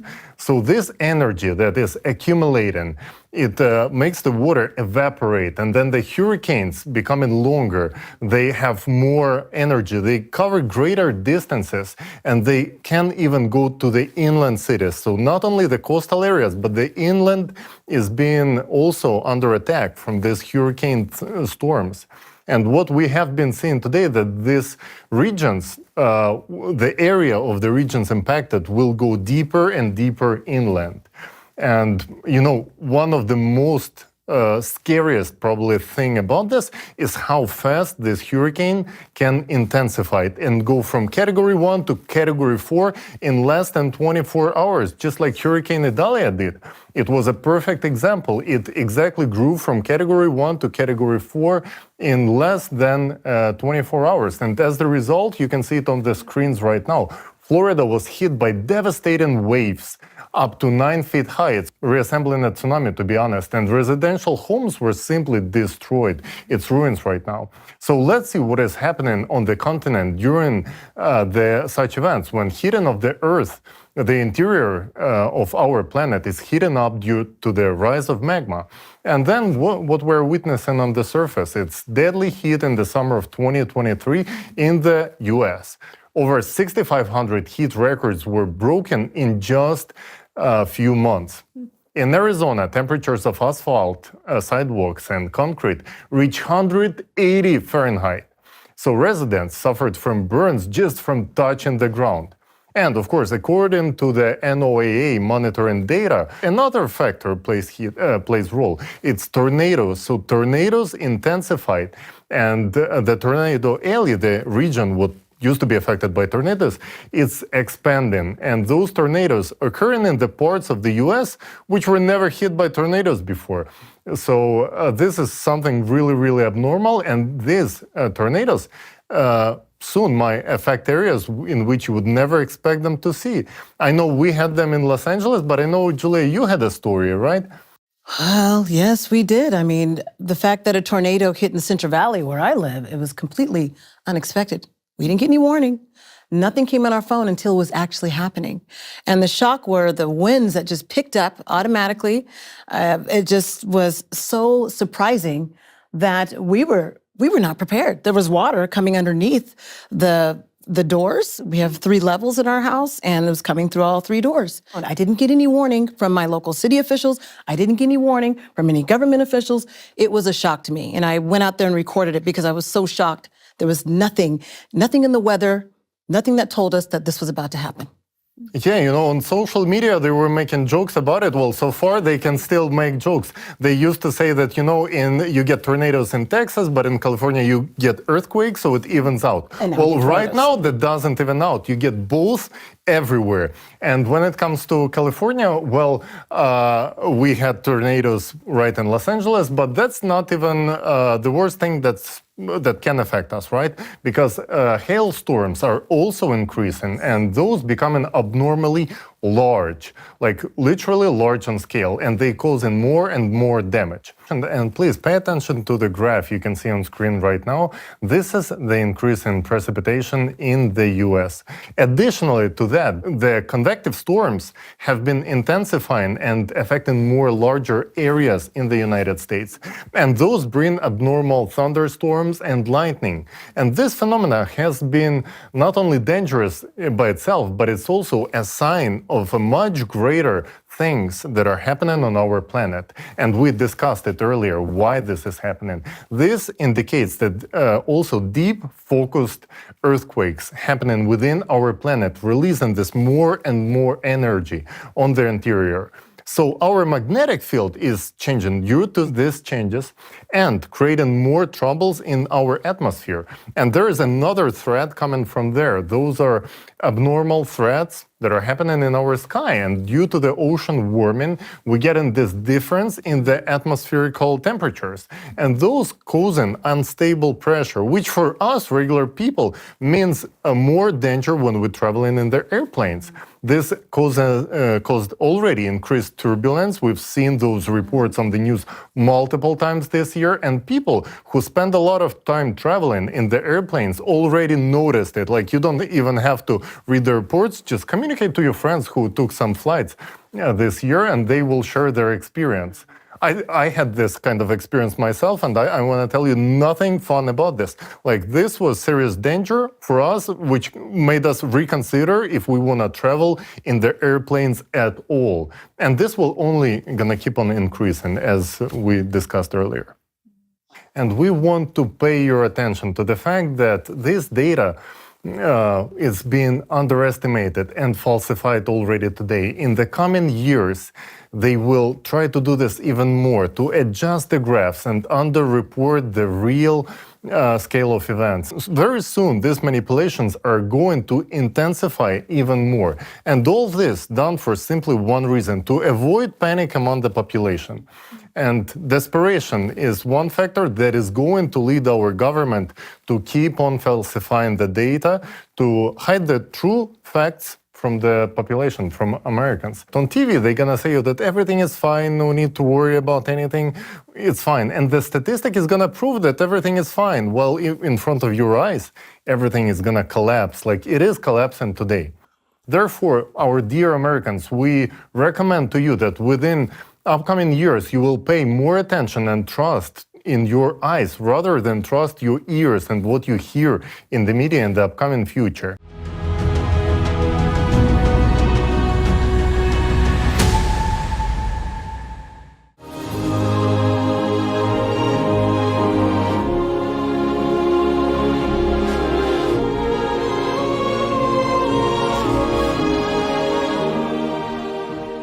Let's summarize.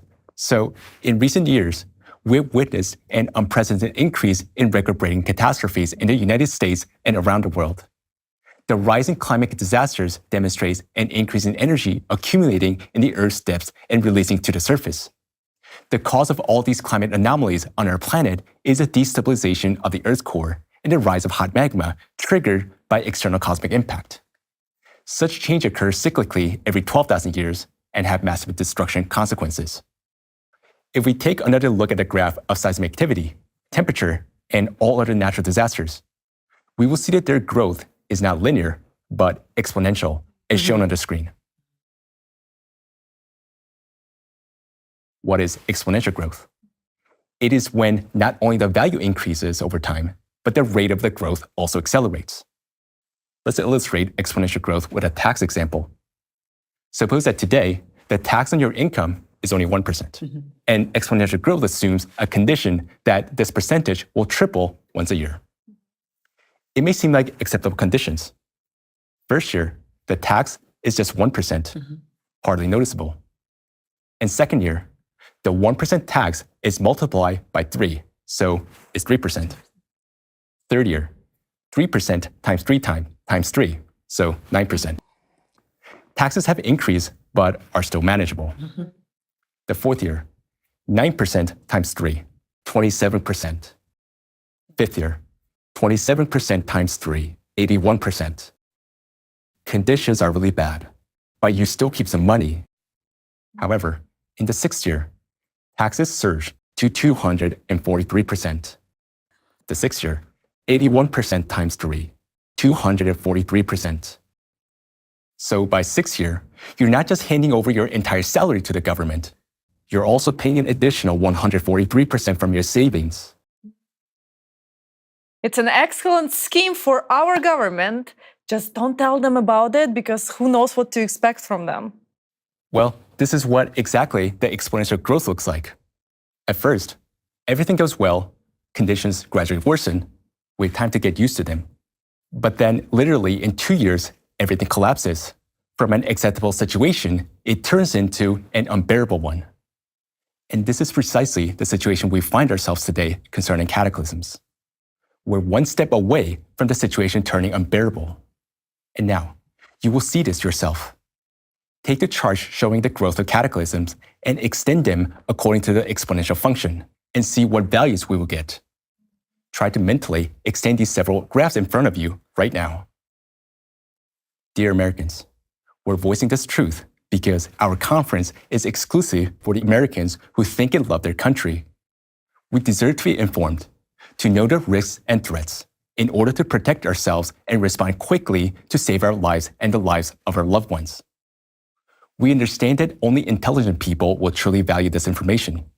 So this conference is for the elite of America, the brightest of minds of America, hardworking Americans on whom America had depended on and continues to depend on to this day. It is for those who can think and comprehend and analyze. Now, let's return to the graphs. Those bright individuals among you who have genuinely focused have been able to calculate and extend the graphs. Here's what they have obtained.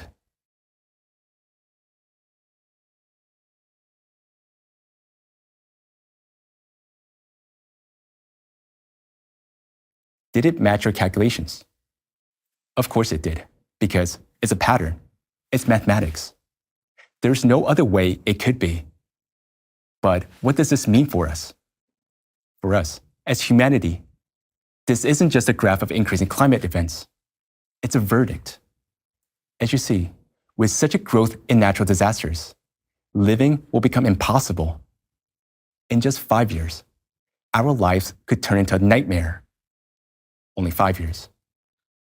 Instead of living a beautiful and prosperous America, we might be living in a sheer hell if we can't even survive such catastrophes. Look at the exponential extensions of the graph of earthquakes with a magnitude greater than 3. See how the number of earthquakes has increased. The increase in their number suggests that their magnitude will also increase. This means that the number of strong earthquakes with magnitude higher than 6 also grows. In just 5 years, Earthquakes like the ones we saw in Turkey this year will happen practically every day in different parts of the planet. How many cities do you think will survive? The more earthquakes occur, the more energy is released, and the tectonic plates we live on become more unstable. Consequently, earthquakes will occur more frequently and their intensity will only grow. In that case, we will realize that by that time, the conditions on Earth will be entirely incompatible with human life. Americans, you are intelligent people. Draw your conclusions. As you take in all this information, we know the question arising in your mind. I'll anticipate it by saying that you'll get the answer at the end of our conference. Wait for it, and you'll understand that it was worth it. Now, I would like to ask those present here, what do you know about the extent of destruction that hurricanes can cause? If it's category 5, those are the most dangerous ones. And such hurricanes can possess a vital threat to humanity and to people who are living in those cities, because those gonna get flooded and basically the infrastructure is gonna get damaged. And those category 5 are the most dangerous for the human life. The damage caused by hurricanes, as you described it, is happening right now, but in a few years, the damage from hurricanes will be entirely different. That's because, considering the accumulated energy in the ocean and the atmosphere, the energy of hurricanes will also grow exponentially. What we will face are tornado-like hurricanes. After such a hurricane passes, it's an understatement to say that cities will be destroyed. It will be a flat landscape. Nothing will be subject to recovery because there will be nothing left.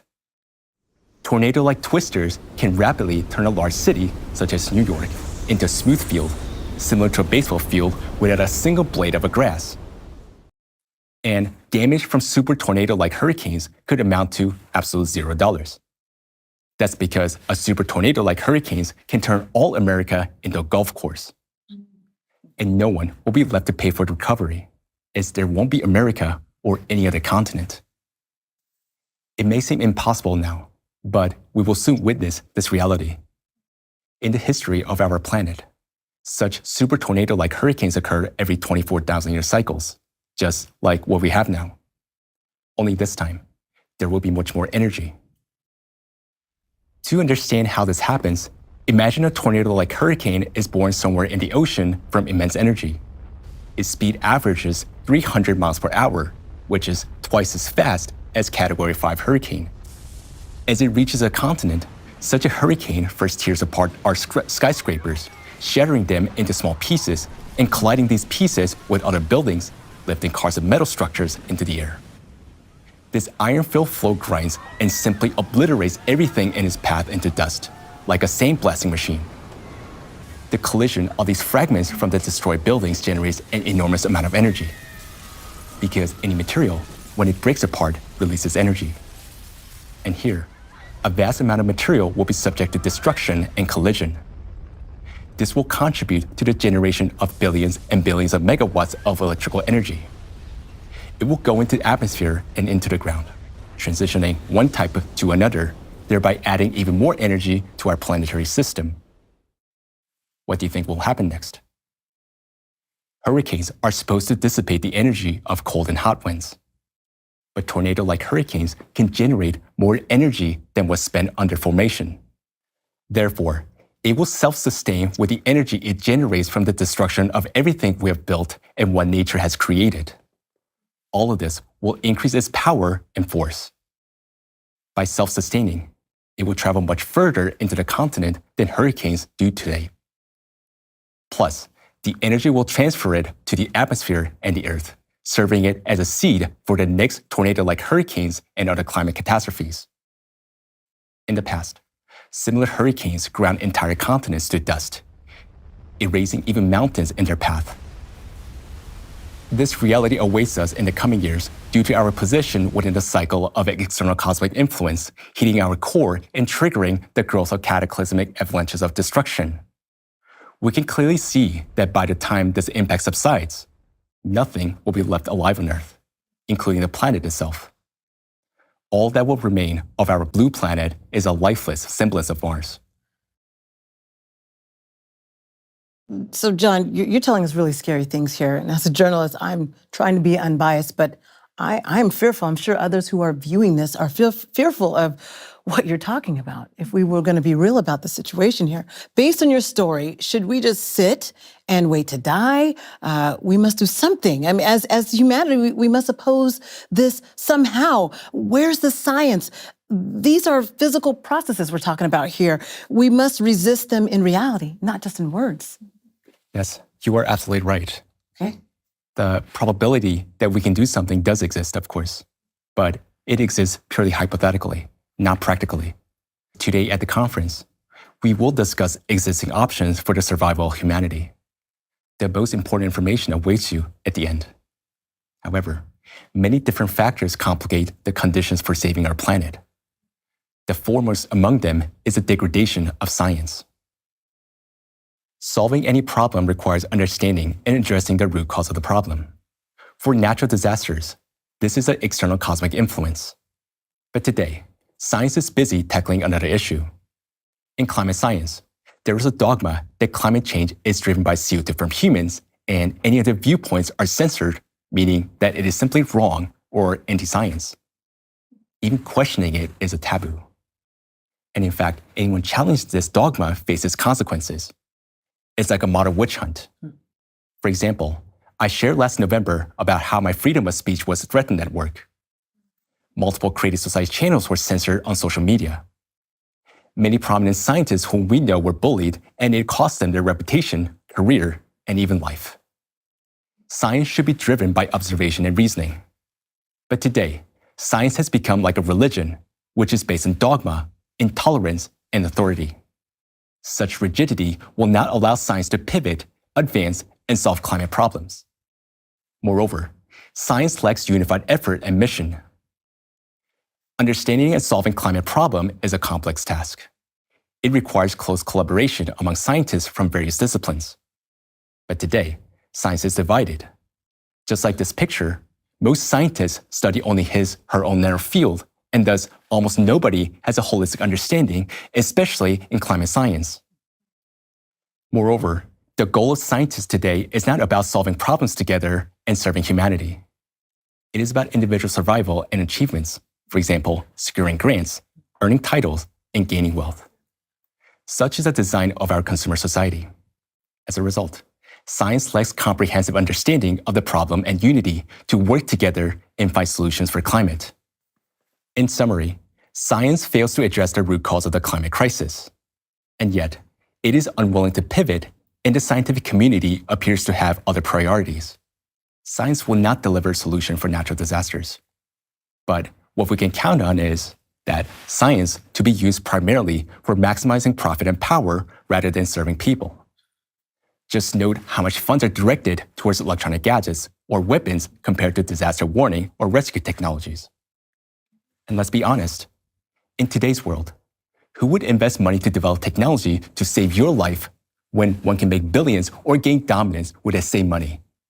Take Hawaii, for example. Billions were spent for the military base with state-of-the-art weapons and equipment, yet pennies for rescuing services and technologies. And we saw the consequences a few months ago. The eyewitnesses story that you will hear next will highlight that not only science, but the entire system today, including government, federal agencies, and emergency responders, also fails to address climate problems.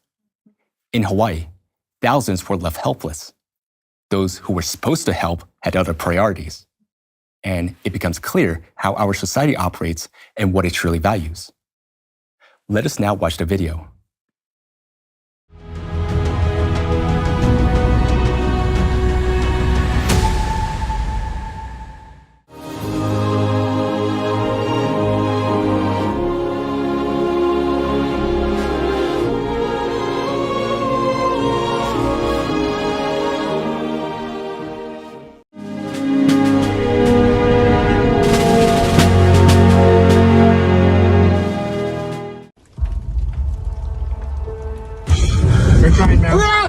Hurry the beat the horn down, beat the horn.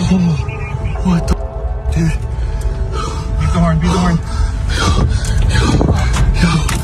Yo, what?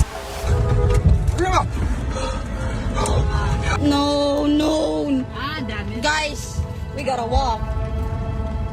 We gotta walk somewhere over there by the. Oh, MG, wrong turn! Wrong turn! Oh, just keep going. Oh, no, not like this! Not like this! Keep going. Not like this! No, God, the car!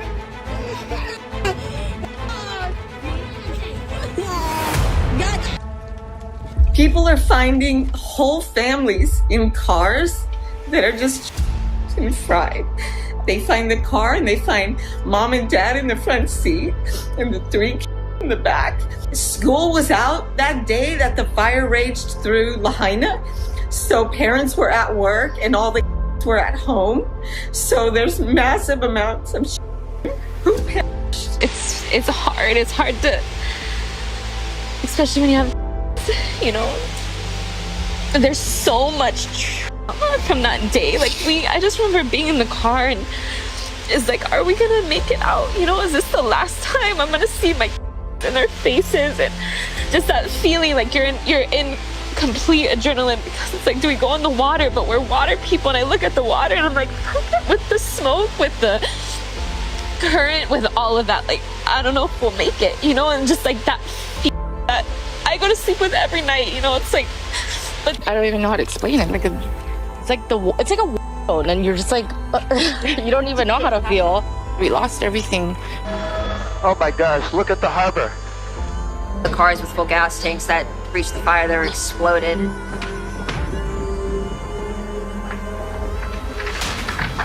We keep hearing explosions. We're hearing out of a horror movie. I called the cops again.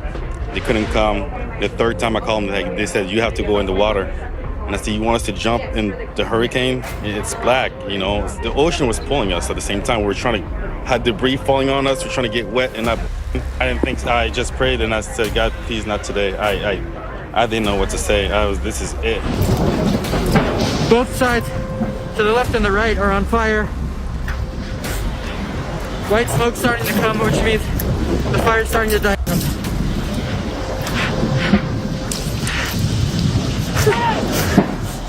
Scary. I think everyone made it, but there were a lot of people in that water who did not. It's my uncle, but it's just, I don't have enough fingers and toes to tell you how many people. This the ocean almost shut away a few times, but yeah,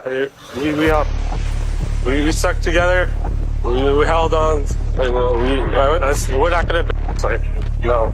I was in the fire, and I saw with my own eyes people in the beginning of the fire, in plain daylight, with just like ours, sitting there, or perhaps suffocated from smoke. And by the end of the night, those people were charged black matter. Just 3 or 4 days after the fire, they had a bulldozer go through Lahaina Town, Front Street, and bulldoze all the cars off the street. And then they had a street sweeper come and sweep the streets. There's no way that they're going to figure out how many people actually. We're almost to the end of the mill. We're almost to the smokestack. Oh, we made it. We're going to line on the road now pretty soon. But we're going to, somebody died. Yeah. Somebody's down. Yeah, somebody's down. Just go, Dad. We cannot do nothing for her. Oh my God. Oh my God, bro. Just go, Dad. Just go. Oh. Apparently, over 1,000 bags in massive containers and refrigerated trucks on the other side of the island right now. The government's trying to blame them. They didn't sound a siren. There was no helicopters that came, no warning, no military came. The whole community is mourning the deaths of over 1,500 people. They killed innocent men, women, and children by not helping, by not sounding alarms. People were asleep in their homes with their babies and their children. Do you regret not sounding the sirens? I do not. I do not know why I didn't have any warnings. The authorities claim that the siren is only for tsunamis. But there's so many families that because they were sleeping. They didn't know. No text messages, nothing, absolutely nothing. And I had no idea what was going on because we had, no cell service, no TV, no internet. All we could see was sort of the smoke and the horizon. There were no alarms. Absolutely nothing. No police ever drove through the neighborhoods warning anybody. There was no sirens ever. And it didn't even happen the day after, or the day after, or the day after. We were stuck. There was not even 911. For 5 days, the messages we were hearing is there is no 911. There's no emergency services in Lahaina. Left us with nothing. We didn't have service from in the morning to the afternoon. To the fire, we had no service. Even after the fire, we didn't have service. We didn't have anything. So you send out notifications. What is your notification saying? We're not getting it. You have police officers driving around, but why aren't they just radioing, evacuating, sound the alarms, you know? One text message came through, and it said that Lahaina was gone. We lost our town. The land, the Aina that raised us is now ash. We're still looking for our friends and family. Holy shit. This is a nightmare. I don't know where he's going. Probably to block our street. They're gonna fucking barbecue all these people down in Lahaina. We're all trapped down in here. They're blocking off all exits. And everyone is just stuck. Going in a circle in a fire pit. But unfortunately also, as people are trying to escape, then they're being turned around and blocked by police officers who were more concerned about down power lines that hadn't had electricity running through them for hours than to let people go through. And so they were turned literally back into the fire. And one story in particular that I've highlighted, a 19-year-old named Noah Tompkinson, and he was with his younger brother and his mother, and some of the videos that he was able to record were some of the most heartbreaking videos I've ever seen in my life. And in one of them had nothing to do with the fire itself. It was they're trying to escape their neighborhood. And you see and you hear the stress as the fire's coming in, and then the joy when they see firefighters show up. They think everything's going to be okay. They get out, and instead of dark smoke, they're seeing blue skies over their head. And at that moment where you hear the relief in their voice, then they get turned around and they end up going back towards Front Street and towards the fire. And so they ended up surviving 5 or 6 hours in the Pacific Ocean. That's how they survived the fire. And some of those videos that Noah had inside the water, when the smoke's coming in, the wind's blowing in, and you see people, just surviving that inferno in the water. So many people I've talked to who were able to save their own lives is that they trusted their gut, they trusted their instinct, they ignored orders, they drove around barricades, and that's how they saved their own lives. Still get dead bodies in the water, floating, and on the seawall. They've been sitting there since last night. We've been pulling people out since last night, trying to save people's lives. And I feel like we're not getting the help we need. The government's required to do 2 things, okay? Take your hard-earned money, taxes, and provide safety and security. They failed on both of these. They're giving our tax money away to the wrong people, and they're not providing safety and security. And I can say that because I worked for the government. Granted, I'm like down here, like the bottom, okay, compared to like up there. But still, come on. How come every time there's a disaster somewhere in America, the emergency management coordinator resigns? You know why? Because he didn't do his fucking job. Did not plan, did not prepare. Every time. Show me one disaster we've had where somebody was like, that emergency management coordinator went above and beyond. Usually they're the ones, running around trying to hand out water bottles to people saying, oh, I don't know what else to do. I'm not prepared for this. This is your job. This is your responsibility. No, it's not. It's yours. Plan the logistics. Mitigate. Prepare. Unfortunately, you are just a number to them. You really are. We're not okay. There's over 1,300 people without a roof over their head right now, me included. I'm lucky enough to have friends, but all of us are f***ed. They're putting us in 30-day, hotel stays in order to find everybody houses, but in a place where it's hard enough to find housing and hard enough to find jobs as it is, now that there is more people looking for jobs and there is less houses available on the island, everybody's f***ed. I have never seen so many people come together and give up their own beds for people that just lost their house but that's the problem. It's that nobody else is doing anything. Nobody is helping. It's all Kanaka. Like, people that live are the only ones that are helping at all. And that doesn't go to say that all of the people on mainland are doing anything wrong. It's not your fault, but the government helping it all. And nobody seems to have any idea what's going on over here. This is the biggest natural disaster. It's caused the most in U.S. history. Our alarm system on this island is the biggest. It's the strongest in the entire nation. I think it might be the strongest in the whole world, but not a single siren off. Why is this not bigger news? Like, our government didn't give us any warning. We had to flee our houses. We lost everything, and nobody knows. 1,300 people are displaced right now, and hundreds are. I couldn't understand is that why did we have to bring supplies with the boats? Why did we have to transport supplies from Ma'alaya to Kahana by boat when everything was on trucks waiting at the roadblock to get in? When we delivered the next day, that night, I get a call from my friend Kamaili Alkan. He tells me he's got 9 pallets of food to go to the Kahana. So we took over 9 pallets of food, water, supplies. Where was the county? Where was the state? Where was the Red Cross? There was no aid for the people there. First day, second day, third day, nobody shows up. 4 days, Brad, no food, no water, no supplies, no help. What we expected to come in and happen 2 to 3 days after the disaster is now happening 10 to 11 days after, and it really seems like it's mainly here just to protect the president. Seems definitely a little unorganized, a little late on the government level, what's going on, as well as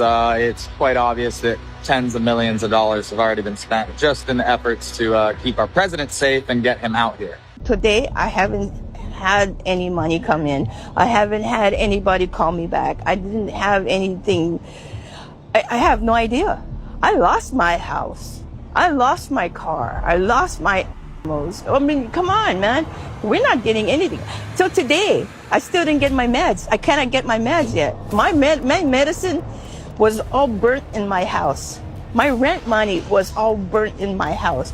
I have no money anymore. I think Joe Biden should take his $700 and get back on the plane and go home. That's what I think. The $700 compared to all the millions he's giving to Ukraine. Why? We need it. That's why we don't understand why. We're citizens and we cannot get money. But if they're not citizens, they get gazillions of dollars from the USA. When you have the Pentagon saying, you know, we accidentally spent an extra $6 or $7 billion to Ukraine, and whoops, that's our mistake. And then you could literally, from what I've seen, estimates that you could rebuild the entire system there and entire village of Lahaina town for less money than what was accidentally spent as an accounting error by the Pentagon to Ukraine. What does that show you? Where is our value? What do we value? They're not fucking helping the people over here. There was not one conversation in this meeting about the people. And when it comes to natural disasters like this, every single hour, our needs are changing. We don't know what we need every day. We're getting new supplies and things change. So it's just this constant evolving event that is changing needs and evolving every day. And then we're doing everything as the community and doing so well. And then a week later, the government finally comes in and they say, hey, we got it. We're going to take over and have control now. And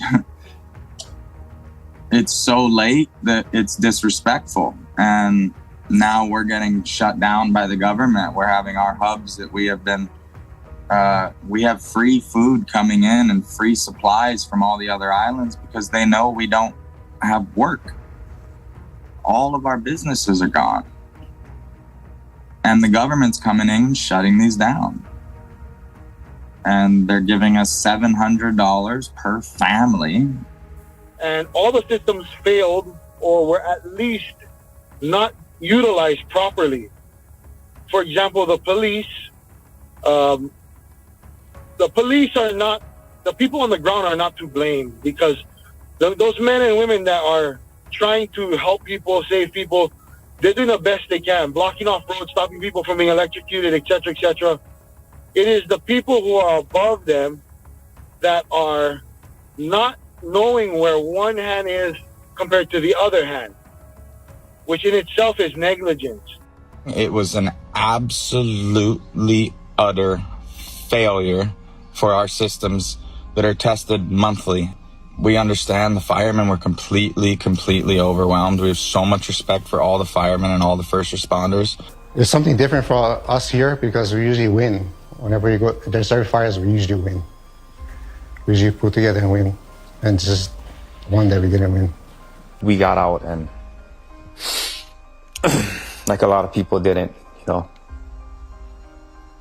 like friends, parents, And I feel like we're not getting the help we need, you know? Oh my God. A lot of people are in hotels right now. I mean, we have a lot of people that moved off island.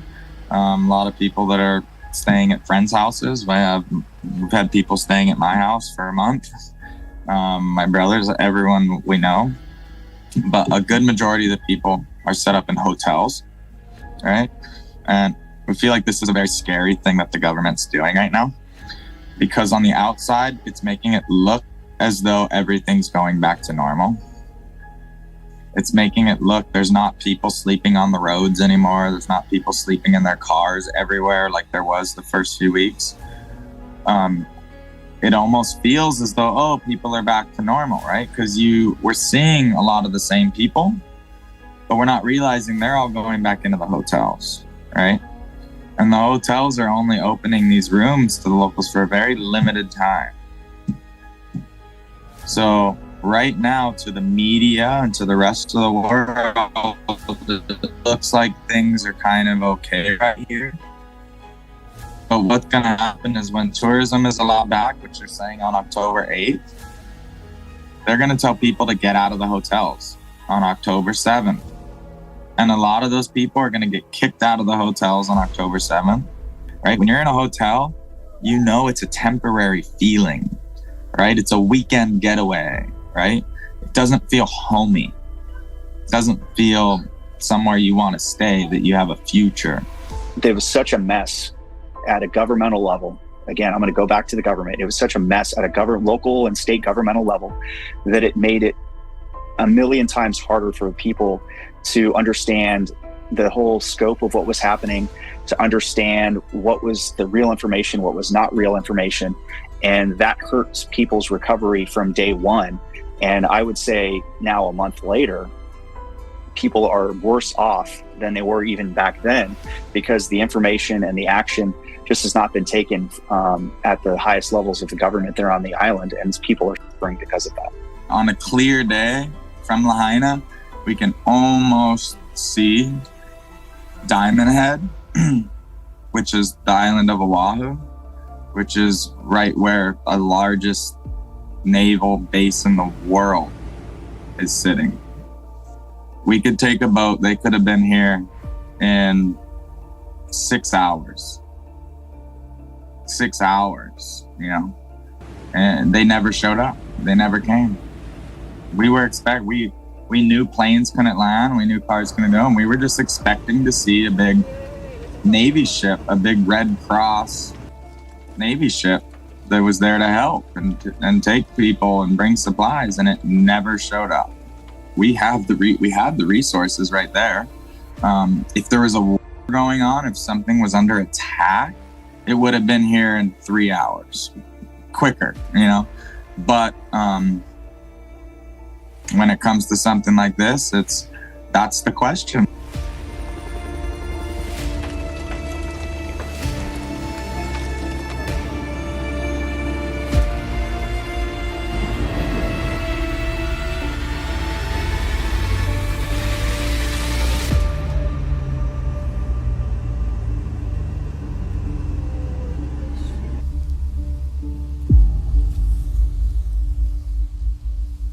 The Hawaiian National Guard and the fire department have done a lot to assist people and stop the fires in Lahaina. However, what they have done was insufficient to prevent massive loss of people's lives. The scale of the tragedy was too vast, and the rescuers were in dire need of professional and technical assistance.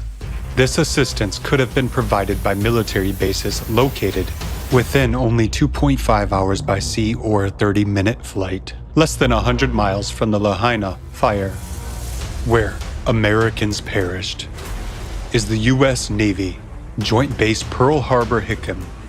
Also nearby is the Marine Corps Base Hawaii. If during the fire, the Marine Corps Base Hawaii had fully utilized all its equipment and capabilities to assist people and stop the fires, it could have taken the following actions. Deployment of air station assets, such as helicopters and fixed-wing aircraft. For aerial firefighting, water drops, and evacuation missions, the Marine Corps Base Hawaii has a 7,800-foot runway where the 24th Marine Aircraft Group is stationed, operating various aircraft types, such as Super Stallion, Osprey, Venom, Viper, and Hercules. These specialized aircraft would have been invaluable in this situation. In addition, they could have mobilized ground forces. The 3rd Marine Littoral Regiment could have used its amphibious vehicles such as Assault Amphibious Vehicle and Amphibious Combat Vehicle to access the coastal areas of Lahaina that were cut off by the fires. The Combat Logistics Battalion 3 could have provided logistical support such as fuel, water, food, medical supplies, and engineering equipment. The 3rd Radial Battalion could have ensured effective communication between rescuers and the affected population. Additionally, given the capabilities of the Marine Corps Base Hawaii, coordination could have been established with other military and civilian agencies, such as the Navy's Patrol and Reconnaissance Wing 2, the Hawaii National Guard, the Maui Fire Department, the Maui Police Department, and the Federal Emergency Management Agency, FEMA. The base also houses a unit of the U.S. Navy that operates maritime patrol aircraft, including the Poseidon and Orion.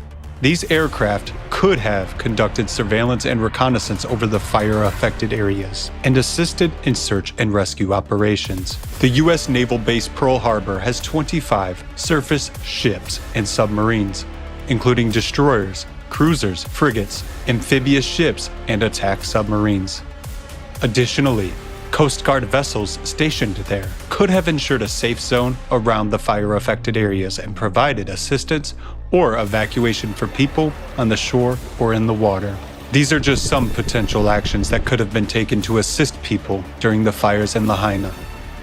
The American military could have indeed been real heroes and saved people in Lahaina, but unfortunately, it did not happen, and they cannot be blamed for that. A directive from the federal government was needed to utilize the full power of military bases, but it did not arrive in time.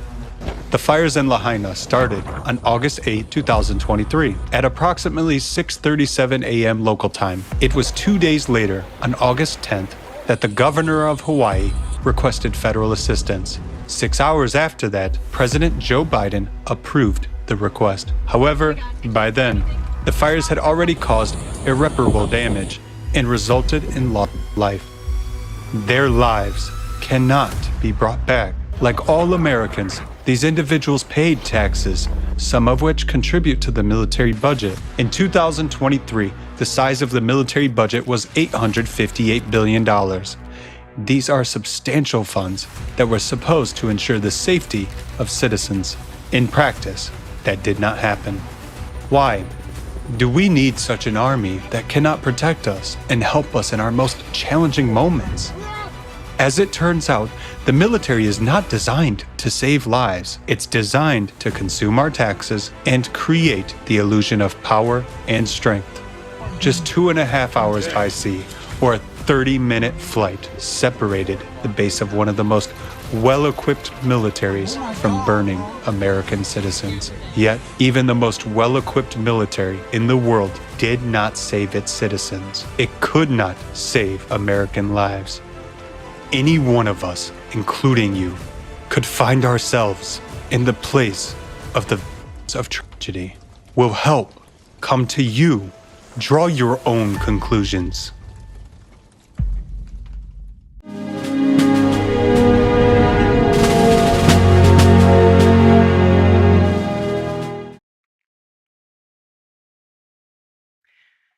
The tragedy in Hawaii is heartbreaking for every American.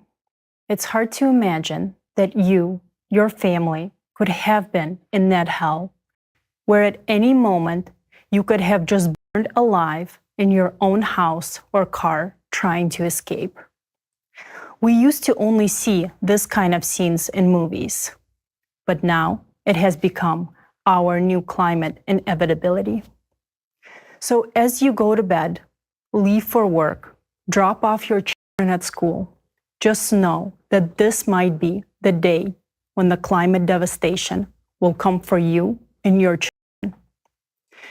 You've witnessed the alarming apocalyptic disasters unfolding in America and similar events occurring on other continents. You have seen that climate catastrophes are on the rise, and we as humanity are not even close to understanding how to solve this crisis. What are we doing instead? We are continuing to fight and destroy each other. Although the climate is already doing a much more successful job at this, it is wiping out whole cities and parts of continents. All it takes is one flood, one wildfire, one earthquake, and in an instant, tens of thousands of people perish. And what kind of help can we, people, count on? You just heard of people sharing their experience of going through hell in the Hawaiian fire. The sirens never sounded, and the ships from the nearby military base never came. Remember what happened in Libya? Did they warn people there? Did they come to their aid? No, they only came to collect corpses from the sea and pick up bodies in the streets. Look at what happened recently during the flood in China. Where was their praised army when people needed help? Where was the cavalry? You think the communists came running and started saving everyone? No. Both in Libya and China, help arrived later when lives were lost. In both Libya and Hawaii, help showed up just to pick up the corpses. Do you think we will be evacuated when the next climate disaster hits? Or, as in previous cases, will the army come only after the damage has been done, only to pack up the bodies in plastic bags? Today, it is much cheaper to purchase body bags or organize mobile crematoriums rather than evacuate people. But before you condemn the armies, think about it. Isn't it our own fault that we created and support such a formative society? No one taught the military how to save people. They were only taught how to kill and how to dispose of corpses. And think about it. What would you do in such a situation? If you were faced with a choice, would you spend the money needed to evacuate people that you've never seen, or would you pocket the money? It's the same as in war. It's one thing to shoot someone while you're looking at them in the eyes. And it's completely different when you shoot at a residential building from a cannon, never seeing the eyes of the children, women, and men that you've just killed. This is how we people are living, just as in a computer game. The world we live in today is a scary place. We learned to create weapons based on new physical principles. We learned to create iPhones and fancy cars, but we never learned to respect each other. For many years, we have been divided, which makes us easier to control. As a result, modern society is a society of selfish fools who value power and profit above everything else. And this spreads across all spheres of our lives. For example, our science has been so busy with making money and serving corporate interests that it has failed to diagnose a crucial problem. We have critically polluted the ocean, and now we cannot make it through the 24,000-year cycle. As we have already said, there are a lot of different scientific institutes and millions of scientists, even highly awarded ones. But they do not collaborate together. Moreover, they only care about work that pays. Our entire science, like any business, is focused exclusively on making money, even today when we are on the brink of destruction. As a smart person, you would think this is absurd. It seems obvious that we need to unite all human potential and all resources to survive. You understand that neither weapons nor geopolitical manipulations will help us to solve this problem. And the only thing standing in our way is the lack of humanity. This is the real crisis we face today. We are good problem solvers, but we find it difficult to unite and agree on how to survive. The loss of mutual respect, love, and humaneness, like the death of the ocean, poses a mortal danger to us and will not let us overcome the impending threat of the climate apocalypse.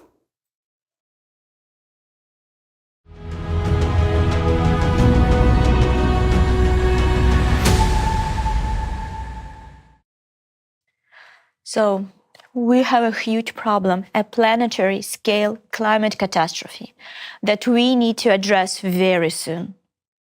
What options do we have? Let's go through them in order. There are two possible solutions in the world, the implementation of which will ensure our survival and the survival of our loved ones. The first option involves creating conditions for uniting the whole world's scientific potential while maintaining the consumer format of society and existing forms of government. At the same time, it also assumes the consolidation of global politics to address the emerging threat. It also entails a change in global rhetoric, focusing on improving human relations and ensuring freedom of movement for every person. That becomes especially important considering the suddenness of climate catastrophe that can occur in the different regions of the planet. Unified laws and rules will be established worldwide based on the principle of mutual assistance, and they will apply everywhere in the world, regardless of where a person is located. In other words, we will become one big family where everyone retains their independence and autonomy. And there is another solution. If the first option implies consolidating global politics, the second option unites all people on the planet. In this case, the second option can create conditions where, if we survive, we will all receive the benefits currently unavailable to us. For example, free healthcare, education, electricity, and, additionally, in the second option, even technologies that today sounds like science fiction or are not profitable for businesses and the modern economy will become available. One such example is fuel-free generator. Introducing the fuel-free generator means that all energy will be absolutely free for you. Another example of technology, human life extension beyond the species limit. It may sound like a science fiction, but few people know that this issue has long been resolved and a person can extend their existence to about 1500 years. This means that anyone, even at an advanced age, will be able to restore youth and health and live in such a state for at least 1500 years. This technology will be available to everyone only when society changes its format. Science can already solve this, but we and our respected politicians cannot implement it in our society. This is because in the current consumer format, we are forcefully told that there is overpopulation and that we need to reduce the human population to 500 million for the planet to survive. Well, they no longer need to worry about that climate disaster will soon reduce us to zero if we do not find a solution. However, in the case of implementing the second option, which we will tell you about later, even 50 billion people on the planet will not be enough because people are needed and essentially for the development and progress of civilization.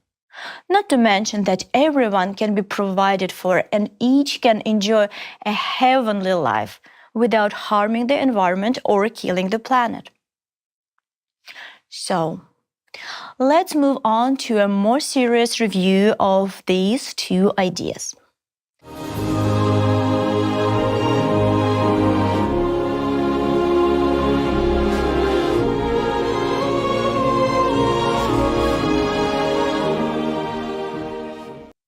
The first option for us to consider today regarding addressing the climate collapse was proposed by our American scientist, Dr. Egon Chalakian.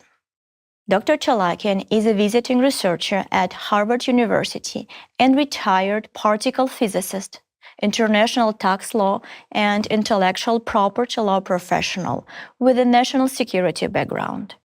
Early on in his career, he served as a legislative tax analyst, assigned to the President's Commission on International Trade and Investment Policy, the White House, Nixon-Ford administration, and while affiliated with the Harvard Legislative Research Bureau, he simultaneously served as a legislative tax analyst attached to the Joint Taxation Committee of the Committee on Ways and Means and Finance, U.S. House of Representatives and Senate.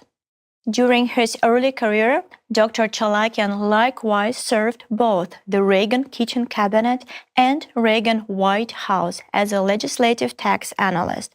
As well, Egon Chalakian counts himself exceedingly fortunate to have served 4 standing U.S. presidents during his career and 3 standing assistant secretaries of the U.S. Treasury Department. Dr. Chalakian holds like-level qualification within the particle physics, material science domains, with his name duly cited in all 4 volumes of CERN Laboratories' Future Circular Collider study report. Dr. Chalakian proposed to create a unified international scientific center to address the climate crisis. Essentially, it's an international, interdisciplinary alliance of the world's top scientists from various countries. They will work purposefully on solving this problem. Now, let's watch an excerpt from Dr. Chalakian's video address.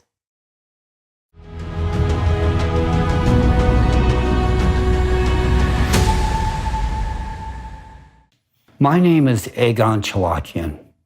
In view of the exceedingly alarming situation, the unprecedented progression of destructive climate catastrophes on our planet, I urgently wish to appeal to the 3 global leaders upon whom, in my estimation, the future of all humanity depends. I address myself to the President of the United States, of America, Mr. Joe Biden, the chairman of the People's Republic of China, Mr. Xi Jinping, and the president of the Russian Federation, Mr. Vladimir Putin. I am compelled to make this urgent statement in my role as a representative of the world of science, as a multidisciplinary scholar reflecting top-tiered academic and laboratory affiliations, who likewise enjoyed intimate working relationships with 4 U.S. presidents. For many years, I concerned myself with the impact of climate change upon national security. Let me elucidate the key aspects of the issue to foster a deeper understanding. The cause behind the escalating climate changes today is an external cosmic impact destabilizing the Earth's core. This is exacerbated by the ocean's loss of thermal conductivity function, leading to its inability to cool the magma. Consequently, endogenous energy accumulates within the Earth's depths.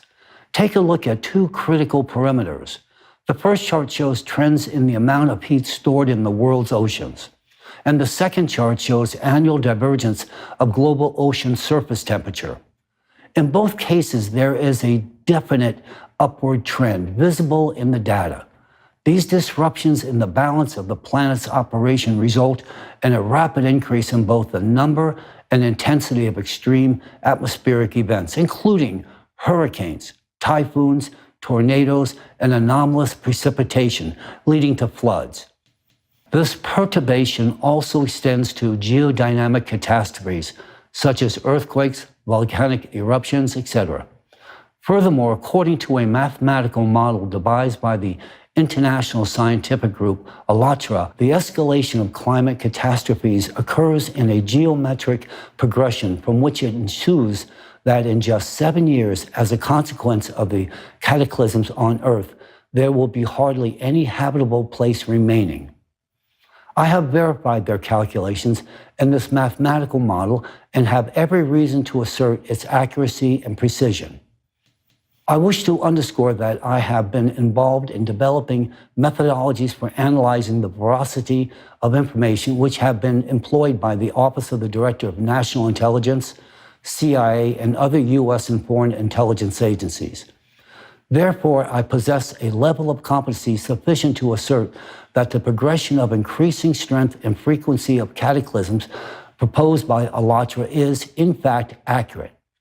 It indicates the most perilous situation, the rapid intensification of the power of cataclysms in the coming years, and an impending climatic collapse. The realization of climate anomalies and progressions that I have referenced signify that in the immediate future, we will inevitably face historical magnitudes of devastation from climate disasters, incurring immeasurable material and financial losses. We will witness an unprecedented surge in the number of climate refugees, compounded by the loss of a massive number of human lives. On 13 August 2023, I made a compelling call to all of humanity, the scientific community, the world leaders to support the establishment of a unified international scientific research center. This center would facilitate a rigorous and comprehensive investigation of the multifaceted aspects of climate change and the development of effective and sustainable solutions. I initiated this concept with the sole aim of bringing together leading experts in scientific interdisciplinary research and providing them with optimal conditions for productive work. This entails access to all necessary scientific resources and unlimited funding, which can only be achieved with the endorsement and uniform cooperation of the states. Front and center, it is necessary to establish a unified international scientific center to bring together the finest scientific minds from around the world to address the issue of climate collapse. For effective operation, this center must be equipped with access to all necessary equipment, satellites, observatories, and research stations across the entire globe. It is crucial to emphasize that such an endeavor will demand extraordinary unlimited funding, as solving a task of this magnitude will require the dedicated commitments from all laboratories, research centers, colliders, and the like that exist today. We will need to continuously collect and analyze data from practically every corner of the Earth, from all its layers, ranging from the core to its near space environment. Only through such means can we establish control over the processes currently driving us toward destruction and terminate them. Secondly, it is imperative that we immediately cease all wars, military conflicts, disagreements, and geopolitical disputes. It is crucial to halt the destruction and fragmentation of the world. We all face a common enemy today that threatens all countries, the climate. We need to consolidate our resources. If the Alatra scientists had been heeded a decade ago, much of what is happening now and what will be happening in the future might have been averted. However, that all belongs to the past. We live in the present. Our decisions in the now shape whether we will have a future. Mr. Biden, Mr. Xi Jinping, Mr. Putin, I address you. In light of this critical situation, it is urgent to globally transform world politics and channel all efforts in consolidation. The armies of the world should alter their operational modes, shifting from the destruction of enemies to the saving of people. We as human beings are not enemies to each other. It is solely within the power of the three of you to shape an international agenda focused on the fact that we are not adversaries. Our Earth is truly small and our planet is highly vulnerable, teetering on the brink. There is no longer a reason to wage wars and remain divided. The only sense lies in seeking ways to unite. We must acknowledge that disaster never strikes when it is convenient. Therefore, we must address the issue of climate migration immediately, while we still have the opportunity to do so in a relatively stable situation. Conditions for people's relocation to new territories should already be established based on a democratic approach without coercion with the free will of individuals respecting all human rights. People should feel like human beings. They should feel that their lives are valuable, important, and protected, that they receive genuine rights and freedoms. We need to acutely realize now that there will soon be no one ahead or behind in this race. Therefore, countries' borders should already be open for free movement for everyone. I am fully aware and acknowledge that such unrestricted movement entails the inevitable interaction of people from diverse cultures, traditions, and customs. This necessitates the formulation of unified measures and rules that should not infringe upon the interests of other migrants or host communities. These rules should be founded on humanity and the need to respect each other and live in peace and harmony.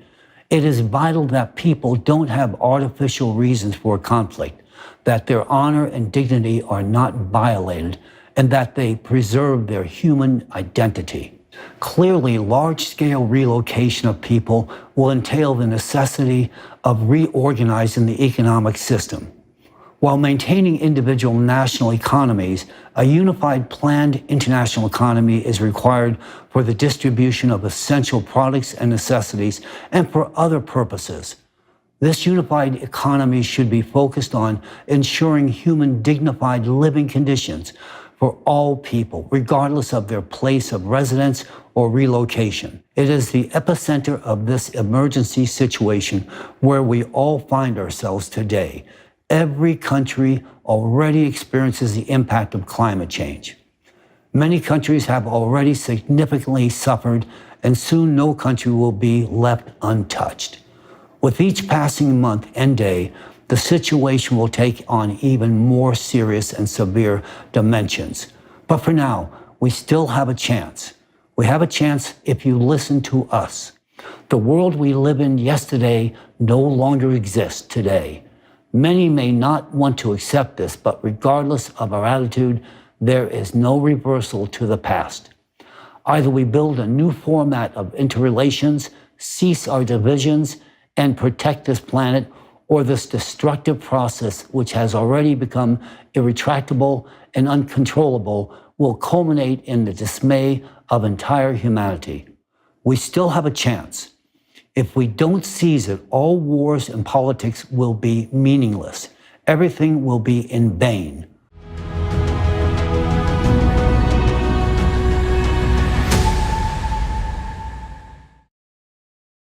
As we understood from the esteemed Dr. Chalakian's presentation, we can tackle our key issue, avoiding a climate collapse, by creating and operating the Unified International Scientific Center. We can stabilize the planet's core and build a shield against external cosmic influence. We can address ecological problems, cleaning the oceans, air, and soil, and introducing new energy sources as well. Effective operation of such a center requires changes in both social, economic, and political spheres. One of the essential conditions in the ceasing of all wars on the planet. That means that global politics will shift towards uniting people. Essentially, this model will help save the world not only from climate collapse, but also from the nuclear apocalypse, at least for the next 10 years. All presidents will retain their position and the power structure will remain unchanged. Since all wars on the planet will cease, all military structures and equipment will be redirected towards saving human lives, ensuring collective security, and responding promptly to the emergencies. Dr. Chalakian's model provides a solution for the ongoing crisis of climate migration. Due to inevitable climate disasters, people will need to leave their countries and move to more favorable living areas. Dr. Chalakian suggests opening all borders already today. To do this, unified measures and rules must be developed to protect the right of both migrants and the host communities. Conditions for people to move to new territories must be created with a democratic approach and respect for human rights. Clearly, the economic system will undergo reorganization to create such conditions for people and ensure unlimited funding for the International Scientific Center. While individual country economies are retained, a unified global plan economy will be established, capable of withstanding growing catastrophes and dealing with their consequences. People will move around the world within a single economic zone, ensuring everyone has housing, food, and essential items regarding of location. I would also like to revisit the group of Allatra scientists the esteemed Egon Chalakian mentioned today. Thanks to their scientific research, his center's work won't start from scratch. I fully share Egan's opinion that thanks to the Allatra scientists, humanity has a chance for survival. As he noted, the Allatra scientific group is decades ahead for modern science, and their research goes beyond contemporary achievements with developments such as portable neutrino detectors they created 20 years ago to study climate change's processes. While modern science is still grappling with the quantum physics, Allatra scientists are already working at the beyond quantum level. This clearly demonstrates that they are at the forefront of the scientific research. Their discoveries made decades ago have only recently been confirmed by modern science. Therefore, it can be confidently stated that the scientific developments of the Allatra group of scientists will serve as a solid foundation for creating new technologies to shield against external cosmic influence and help save all of humanity. But to achieve this, specific conditions must be created. So, let's summarize.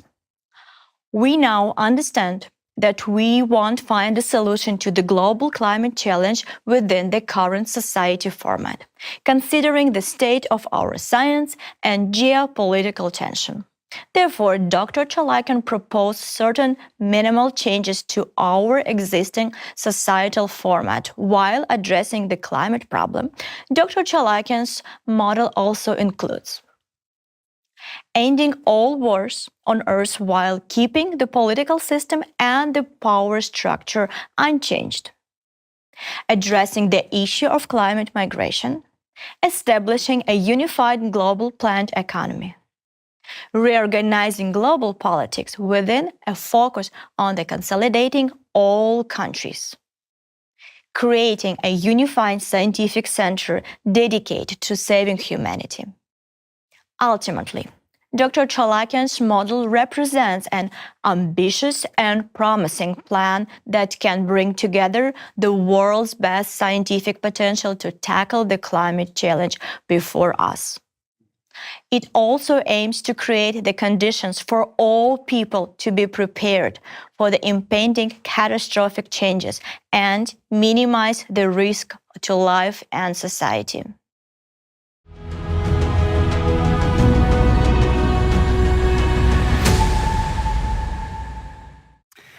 Friends, we've just heard a way out of the climate collapse proposed by the esteemed Dr. Chalakian. The essence of his model is that politicians come together, negotiate, and establish a unified scientific center to save humanity. In the process, the consumerist format of modern society remains. This means that the power of a few over the majority, social inequality, and the dominance of certain groups over others persist. The goal of this option is a temporary agreement and the unification of all countries to prevent a climate catastrophe. And as soon as a solution is found, everything will return to the previous state of our society. This is the first way out. But there is another solution that could help humanity tackle the climate threat. It involves changing the current consumerist format of society and developing an entirely new format, the creative society. This creative society model is similar to Egon Chalakian's model in that it requires creating conditions for uniting the best scientists and all scientific potential to develop new technology. One that will enable us to halt the destructive effects of cosmic radiation on our planet. This, in turn, will stabilize our planet's core and prevent humanity's extinction. However, this model is fundamentally different from Chalakian's model, because in it, there won't be few individuals in power over the majority, and there won't be social inequality. Power will be evenly distributed among all of humanity, and each of you will become a world president. This leads to the creation of a unified human civilization once and for all, where there will be no inequality, wars, or disease. Yes, I didn't misspeak. There won't be disease or aging. In the creative society, a health capsule device will be available to every person, absolutely free of charge, capable of extending a person's life to at least 1,500 years, restoring youth and health, even to very old people. In reality, science can already solve the issue of extending life beyond the species limit today. But it will never be possible to implement that in the consumerist format of society.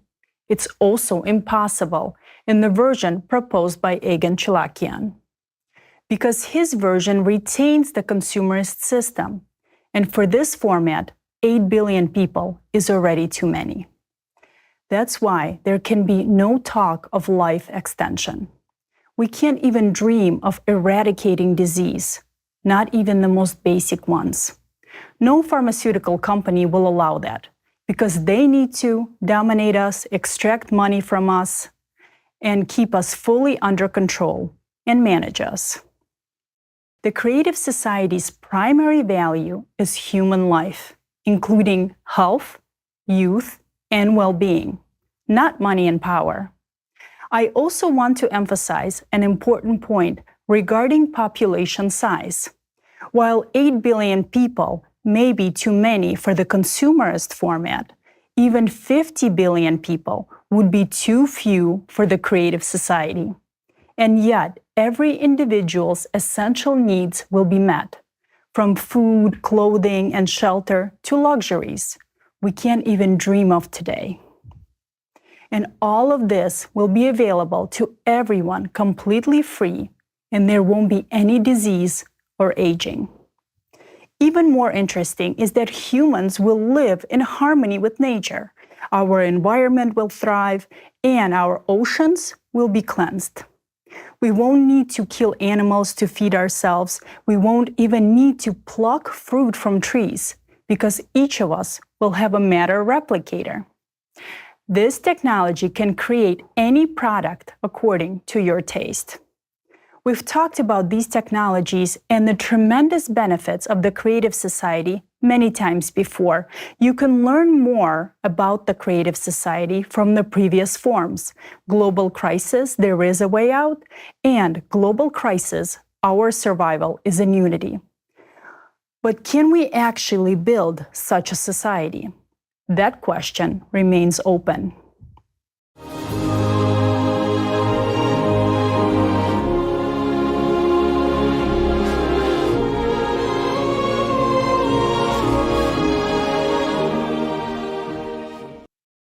Right now, we have only two options that give us a chance to survive in the face of escalating climate catastrophes. We either build a unified scientific center, proposed by Egon Chalakian, or the Creative Society. There is simply no third option. At least, no one has come up with or suggested one yet. So, let's have a straight talk about this. As mature, intelligent adults, let's analyze the feasibility of implementing these two options. Can we, as humanity, realize at least one of them? We won't be able to save ourselves and build, for example, the Chalakian model. Despite all the benefits and prospects, unfortunately, we won't be able to do it. Let's understand why. Chalakian's idea of creating a single international scientific center is good. Today, we have learned about it and understood it. But for this idea to work, all the world leaders must learn about it and understand it to find a way out of the current situation. For Americans, asking their leader to find a solution to such a difficult situation is quite a demand, because Biden can't even find a way out from the stage. The problem isn't just Biden. It's that if Kim Jong-un and Putin continue to wage war, implementing Egon Chalakian's model won't be possible. But let's imagine a miracle happened, and all of humanity accepted Chalakian's proposal and decided to create a unified international scientific center. The first step towards its creation would be negotiations among world leaders. In other words, Biden would have to sit at the same table as Putin, Kim Jong-un, and Xi Jinping. Can you imagine them discussing peace, brotherhood, and open borders at a negotiation table, so that everyone has an opportunity to move wherever they want? This is a mandatory condition in Chalakian's model, and ideally, it should be implemented urgently. What do you think? Will North Korea open its borders if the need arises? But let's imagine even this miracle happened, and the borders were opened. As an American, can you imagine moving to North Korea or Russia? Will you be able to come and live there peacefully as a free person? And, in principle, no matter where you move, is there democracy and a value for human life? Because this is also a mandatory condition in Egon Chalakian's model. Otherwise, we will continue to fight, which means there will be no talk of an open borders and conditions for the unity of scientists. But let's continue. Can you imagine world leaders agreeing on a unified economy? That everyone starts acting in unison for the sake of saving every person's life?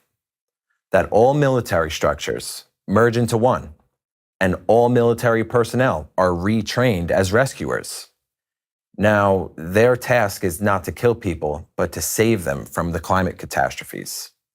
Remember, sitting at this table are Russia, China, and North Korea, or in other words, Putin, Xi Jinping, and Kim Jong-un. Americans, can you imagine tyrants sitting at one negotiating table for the sake of saving all of humanity? Can you imagine tyrants allowing people to talk about this model? And the countries we're talking about, they're a huge part of the world with massive armies. You are mature adults and understand that this is impossible. Yes, but let's imagine another miracle. Putin, Kim Jong-un, and Xi Jinping, along with Biden, finally reach an agreement. Now, they must provide scientists from their countries to work in the Unified Scientific Center. What kind of scientists do you think they will offer? Do you hope they will give us real, brilliant scientists? Egon Chalakian model suggests temporary unity. This means that after resolving the climate issue, the consumerist format will take hold again. Understanding this, leaders will never stop worrying about their future, even for a moment. So, even if they agree to a global economy, they definitely won't give us the real scientists. Because real, top scientists always work for the military complex, which means they safeguard their power. Therefore, tyrants won't give them away. Tyrants will think about subsequent seizure of power. They will keep their laboratories, and consequently, the scientists involved in secret developments in cutting-edge physics. They will retain the best scientists, whose names are unknown to the public today. As for the Unified Scientific Center, they will assign scientists with big names, those who are internationally renowned, but essentially plagiarists and opportunists. These individuals are the ones who are friendly with governments and receive accolades for voicing and supporting the desired agenda.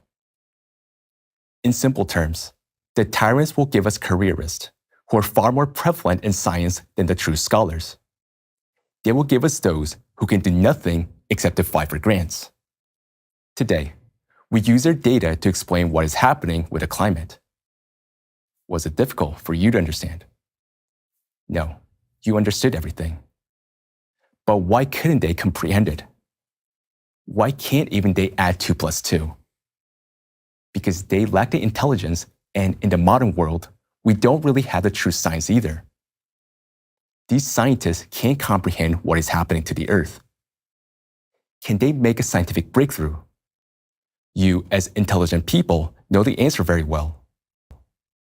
Yes, they're real scientists, but they're very few.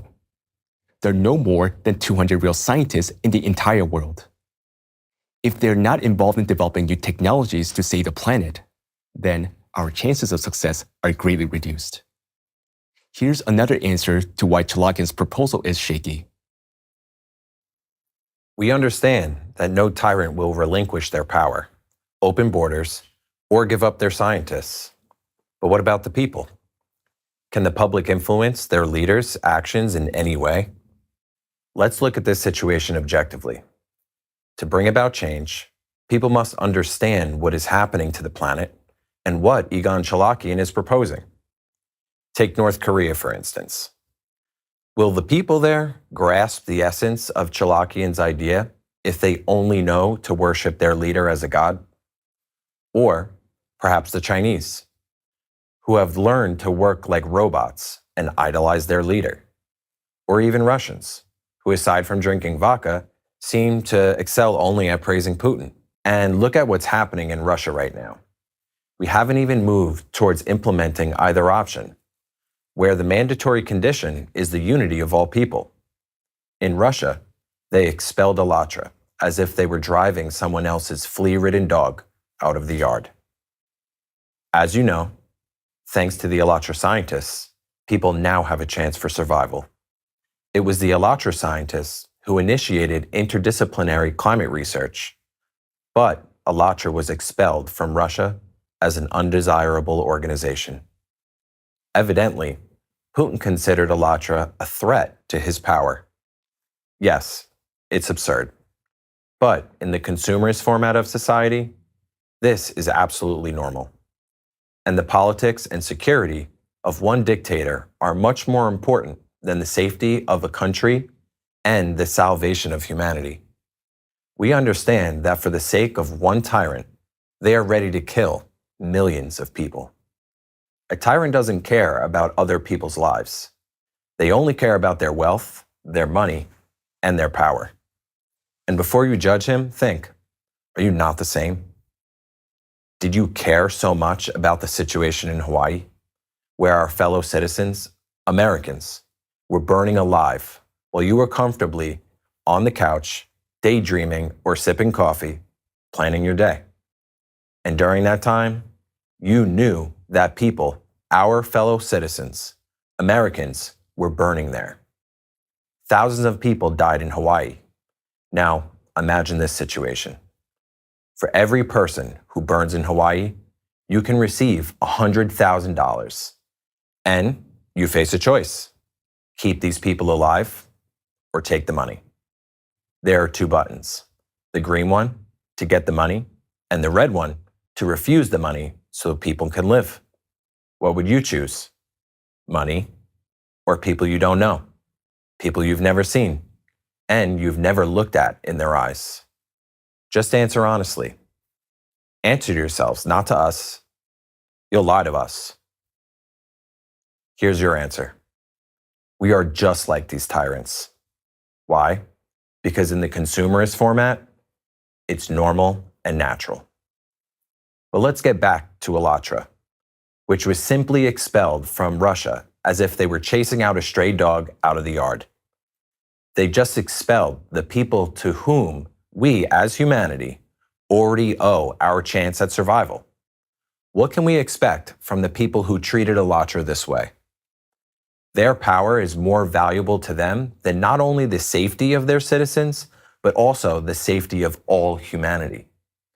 So, can people like Putin sit down at the same table and come to an agreement? Because of this, we lose any possibility of realizing Chalakian's model. It's because of our human nature. And all we can do now is fight to live a little longer than our neighbor.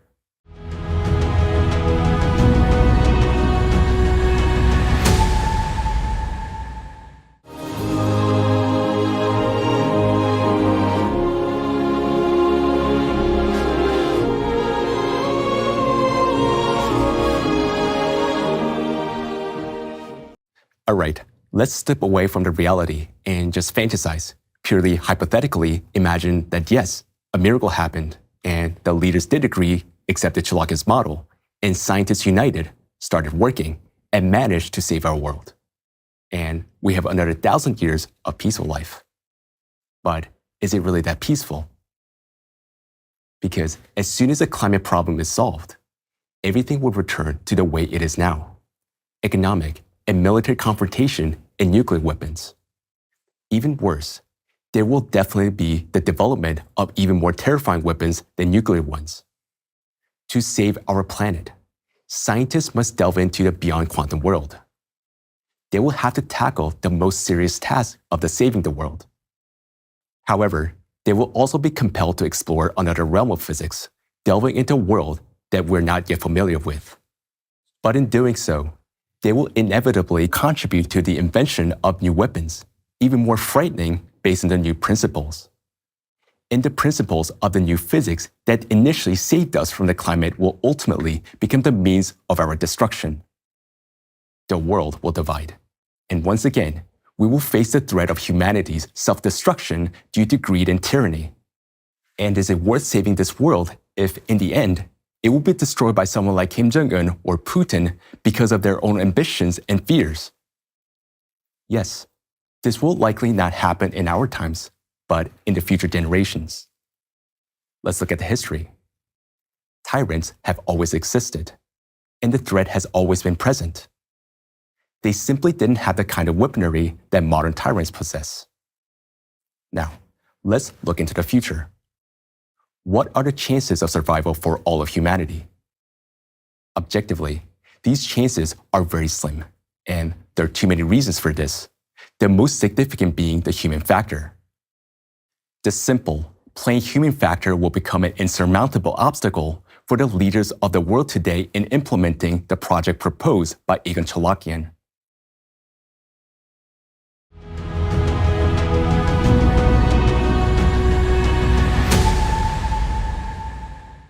Well, if this option won't save us, what can we say about the 2024 option?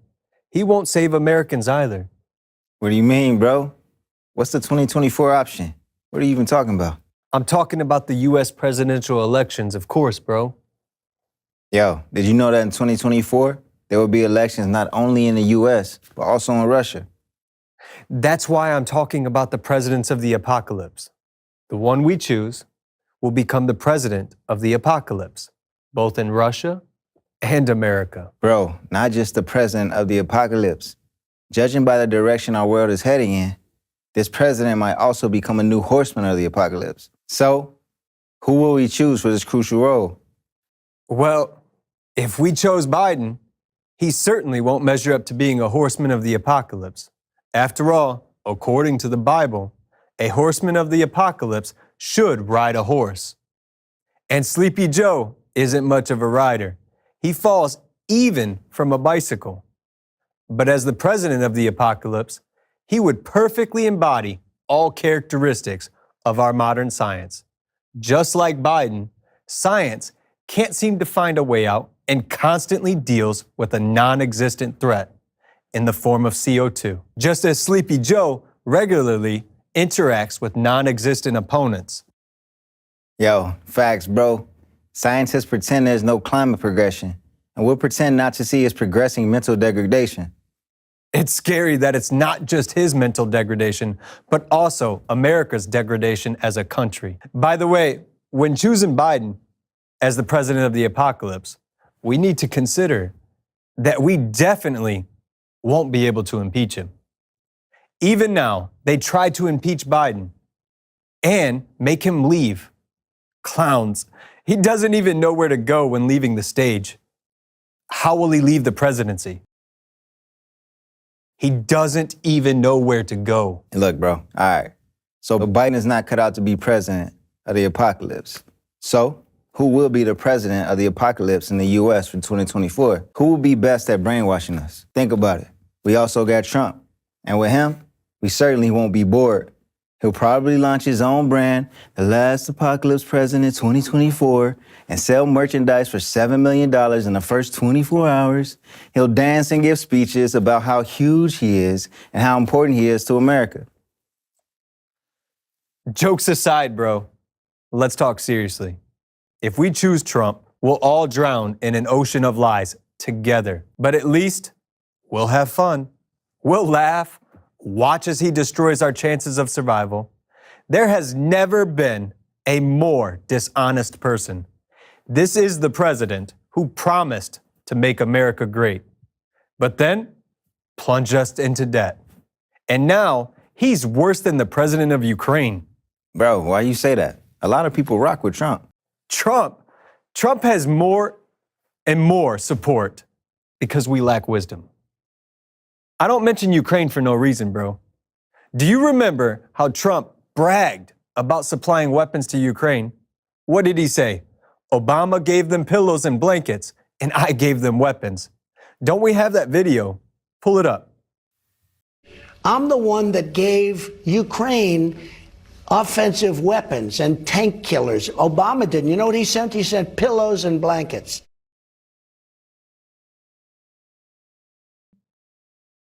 How proud he was of it back then. But now, he's saying that as soon as he becomes president again, he'll end the war in Ukraine within 24 hours. And then he immediately says he'll send a new batch of weapons to Ukraine. Get ready, Americans. It's time to open up our wallets again. There's no money to help our Americans in Hawaii whatsoever. But they can always find money to fuel wars. Yeah, that's true. And even though Obama handed Trump a strong and powerful country, he turned America into a circus. Trump started it, and Biden made it worse and finished it off. And if you notice, they both share one thing. They're both at odds with Putin. So why not choose Trump? After all, we still have money, right? We'll have to take out more loans to fund their wars or to give them more to steal. And that's already a good question. Seriously, they don't care about Ukrainians any more than they care about the Americans. We need a real G, or for real, we might end up with the horsemen of the apocalypse. Listen, fam. Speaking of that horseman of the apocalypse, I know a president, though he's not in our country, who fits that role very well. Of course, I'm talking about Putin. Bro, Putin. Putin is a perfect fit. Think about it. I'm sure he'll be reelected. Russians love their Putin. And if he ran in America, I know Americans will vote for him. Facts. And he would easily crush these fools. After all, Putin can ride a bear without falling off. A real horseman of the apocalypse. Look at him, bro.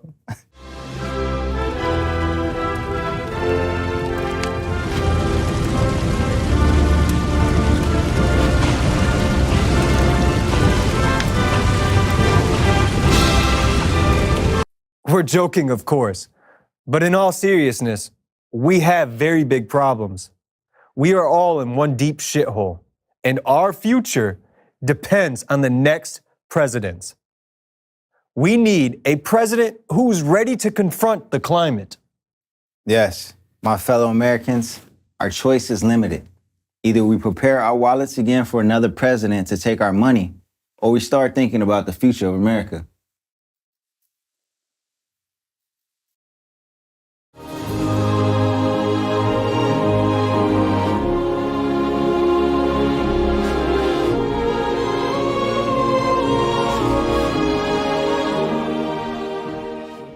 In the end, it turns out that if we can't implement the Chelyabinsk model, if the presidents don't help us, then we have only one option left: building a creative society. As we have heard, the creative society gives us a real opportunity to save our planet, our lives, and create conditions that benefits everyone. The creative society is a wonderful chance for each of us. But let's be realists. Is it possible to build a creative society worldwide in today's conditions? The most important thing for implementing creative society is the unity of all people. At first glance, this seems possible. But let's be a mature and rational adults and face our reality. For all of us to unite, people all over the world must support the creative society.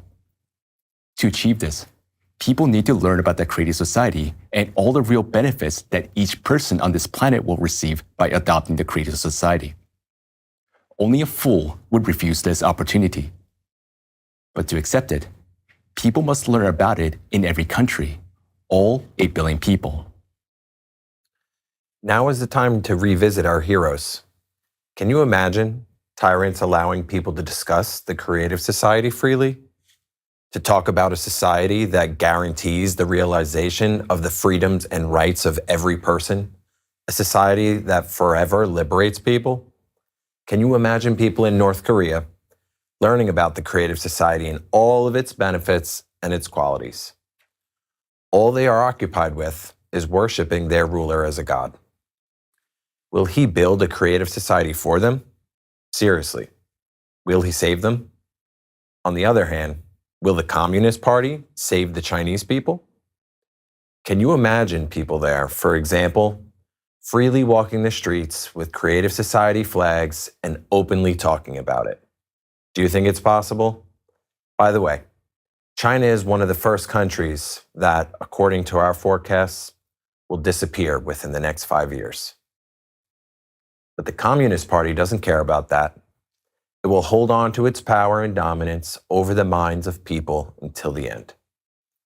Okay, that leaves us with Russia. Can you imagine that Putin will come out and address the entire country saying, "Dear Russians, we need to build a creative society because it's the only way to save you. And I, as the true president, Vladimir Putin, support the creative society. The creative society is the only thing that will save our lives. I love you all so much, and for that, I support the creative society." Can you guys imagine that? Can you imagine him saying that? Someone who expelled Alatra from their country. The only ones who are truly capable of saving the whole world? The answer is evident. And now, tell me, how will we build the creative society without Russia, China, and North Korea? It's impossible, because the creative society can only be built worldwide. Otherwise, it won't work. Imagine that while we are building the creative society worldwide, they will be preparing nuclear weapons against us. So we won't succeed, because it means that we will also need to maintain armies, weapons, and nuclear armaments. And that's no longer a creative society. Here's your answer. But don't just blame these three countries and their satellites. It's not only Putin, Xi Jinping, Kim Jong-un who will be against the creative society. Biden won't relinquish his power either, even before his death. Once they've tasted the poison of power, they won't give it up. Because to him and everyone who has tasted power, it's now more precious than the adrenochrome. We see how even the rights of Americans are being infringed upon here in the US. And that says a lot. This is truly the end of the world. Despite the benefits that leaders could gain in the creative society, they're more likely to destroy the whole world than relinquish their power to the people. But let's forget about the reality for a moment. Let's fantasize and imagine that a miracle has happened. Putin, Kim Jong-un, Xi Jinping have opened their countries and started telling people, all right, go to the people and talk about the creative society. And here we come to another problem. Let's be honest, dear viewers, those of you sitting and watching us right now. You already know about the climate problems. You know about the creative society. And you're smart people because you're still watching us. But tell me, how many people are you willing to inform about the creative society?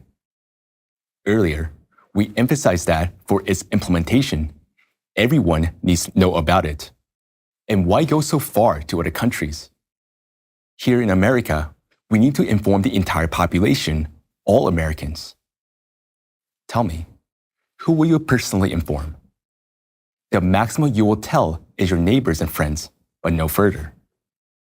Right now, you have listened to information from the conference, you understand everything, and you know what to do. But tomorrow, you'll wake up in the morning, the sun will shine outside, a hurricane didn't demolish your house, everything seems fine, life is beautiful, and there are numerous daily tasks. And you have already forgotten everything. That's how every person is. There are 8 billion of us, and each is occupied with their own life. If we were different, the whole world would already know about the creative society. But we are who we are. We're just like you. And we as people are the ones opposing the implementation of the creative society, not someone else. Here, we can't shift the blame onto Biden or Putin because the creative society is in people's hands. We as people can't agree, can't explain it to each other, and don't want to hear about the creative society because we lack the understanding of its benefits for us. John, that's absolutely right. And this unwillingness to be reasonable and adequate sometimes crosses all boundaries of idiocy. Do you remember how Greta Thunberg was outraged when she said that they stole her dream? How dare you!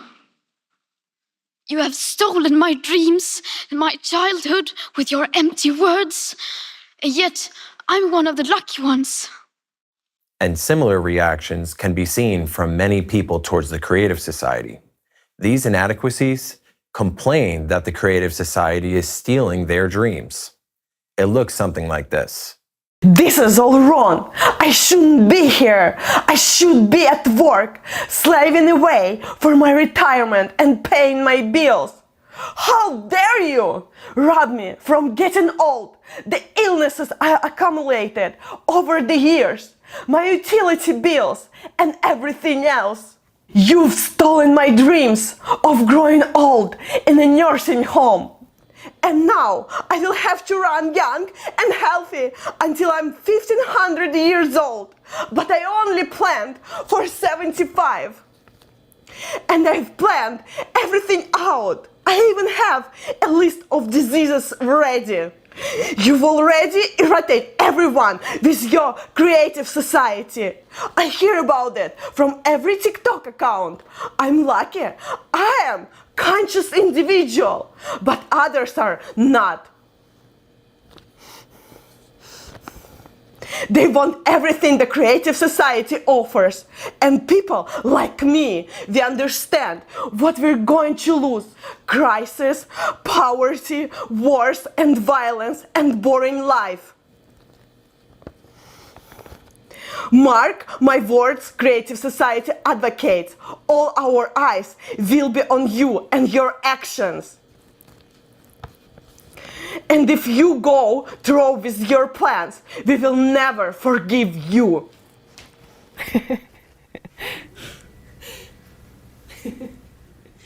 Okay, so that may sound absurd, but we are living in this absurdity. And we hear this quite often. Yes, it may seem irrational from the outside, but those who tell us this consider themselves normal people. The reasoning you heard may sound like madness, but we do encounter it. Many people simply refuse to see their own benefit in the creative society. There are plenty of people who are afraid that their old age and illnesses will be taken away from them. This is the tragedy of modern humanity. We, as humans, have lost our reason, our instinct for self-preservation, our humanity, and most importantly, we have lost responsibility for our own future, for the future of our loved ones, and even for life itself. We have even lost responsibility for ourselves, shifting the responsibility for our lives onto people like Biden, Trump, Putin, and others. So that's the reason why building the creative society is unlikely to succeed. It's a pity, of course. Why is it a pity? I'll explain. The creative society provides opportunities that we can't even dream of. For example, let's consider extending life beyond the species limit for everyone. Even a very old man can become young again and live for 1,500 years. Just imagine even Trump becoming young. The creative society is the only way he can serve all his 700 years, which the court sentenced to him. Afterwards, he can then get out and freely serve for the same amount of time. People have proposed that everyone will receive amnesty if we enter the creative society. Everyone will get a chance to start over with a clean slate. And we suggest everyone except Trump. He can host his own prison reality show. You guys remember the Truman Show? Well, instead, we can have the Trump Show, since he loves being an actor and he loves our attention. And for 700 years, we can watch him live from his cell. Comments are still headed. What else is on? Yeah, let's see what else is.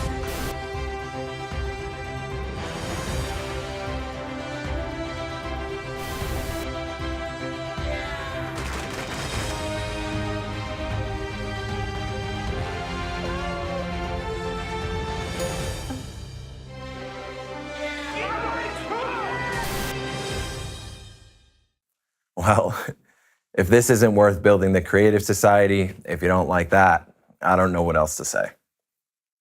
But on a serious note, that's our problem.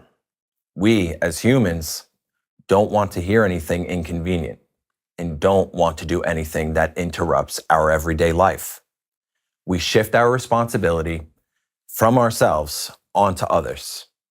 Whom have we entrusted with the responsibility for our own lives? Our so-called leaders, those in power? Exactly. And what's the result? Where has this led us to? Let's look at our society as adults. This conference is for thinking, intelligent people, for you Americans, for the real elite of the America. Think about it. Who among the powerful will care about people's lives? Do you hope that those in power will care about our lives, that they will warn and save us during the climate disasters? Those in power are preoccupied with something else. When, for example, the authorities help one other country, it might seem like they're willing to take care of people, but they're only doing it because they have their own interests there. Look, If we stop lying to ourselves, what do we expect? If climate catastrophes happen, we expect that we'll be saved. We hope that there will be assistance. Remember Hawaii, the most terrible tragedy, that nightmare, abandoned and screaming people in the fire, and no help from the authorities. That's our reality. And it's not just our country. Let's remember Storm Daniel. On September 10th, it hit Libya. Its tidal waves was so terrible that it immediately breached two huge dams in the city of Derna. Millions of tons of water washed away everything in its path. Residential areas, roads, cars, all disappeared forever. Entire residential quarters of the city of Derna were simply washed away into the sea along with people. A quarter of the city was wiped off of the face of the earth. And although the storm ended on September 12th, the number of victims is still increasing every day. As of today, the official count is about 11,000 deaths. Do you hear me? 11,000. And these are the only bodies that were found. The sea is still washing up bodies on the shore. But in addition to them, more than 10,000 people are officially considered missing. Surviving local residents say that no one warned them about the storm's strength. Although both dams were in need of repair for a long time, no one cared to strengthen them. No one warned the people that this storm could break the dams. No one even planned for an evacuation. No one saved the people from Libya from a deadly trap. Thousands and thousands of people, just like us, perished, and no one will return their lives.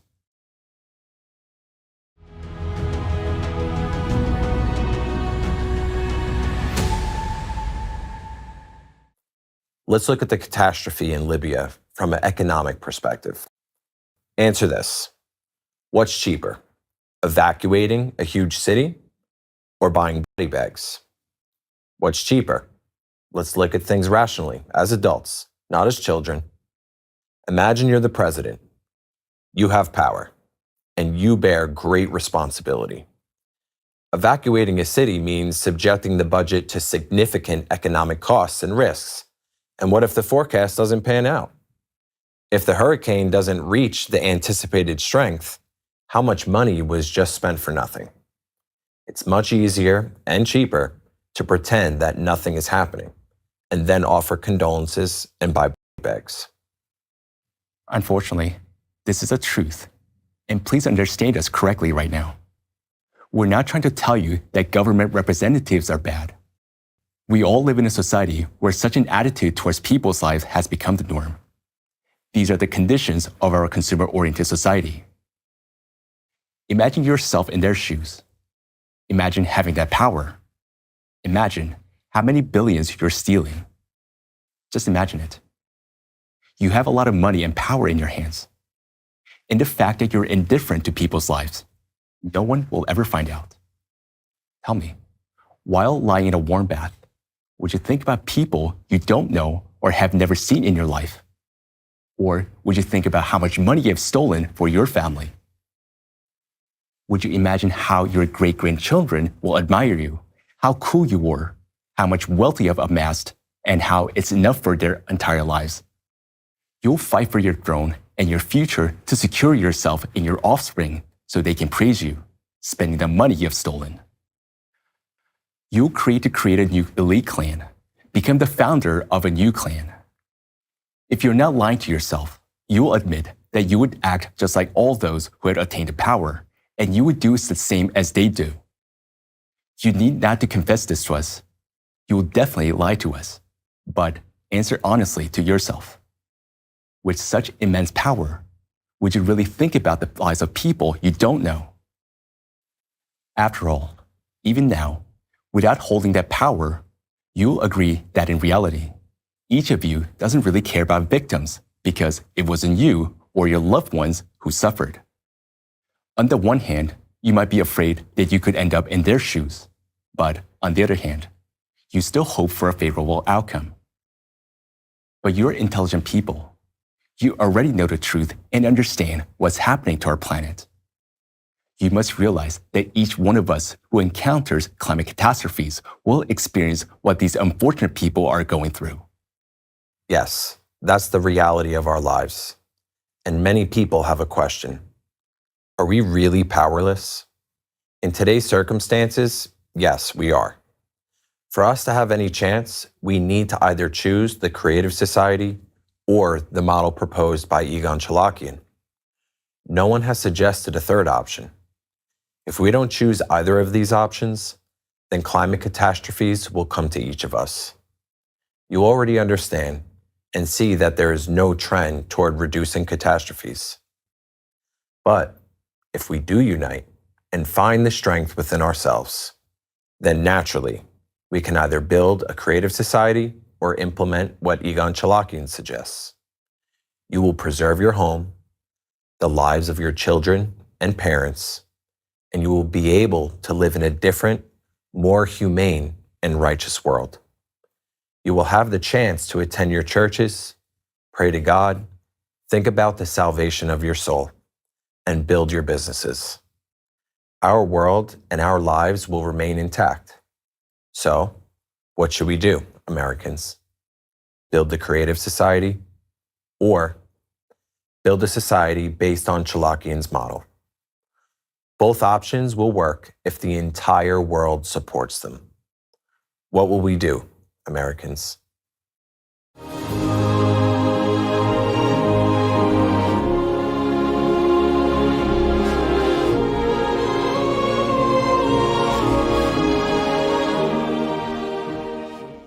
Right now is a time when every American needs to answer this question. The chance to build a creative society certainly exists.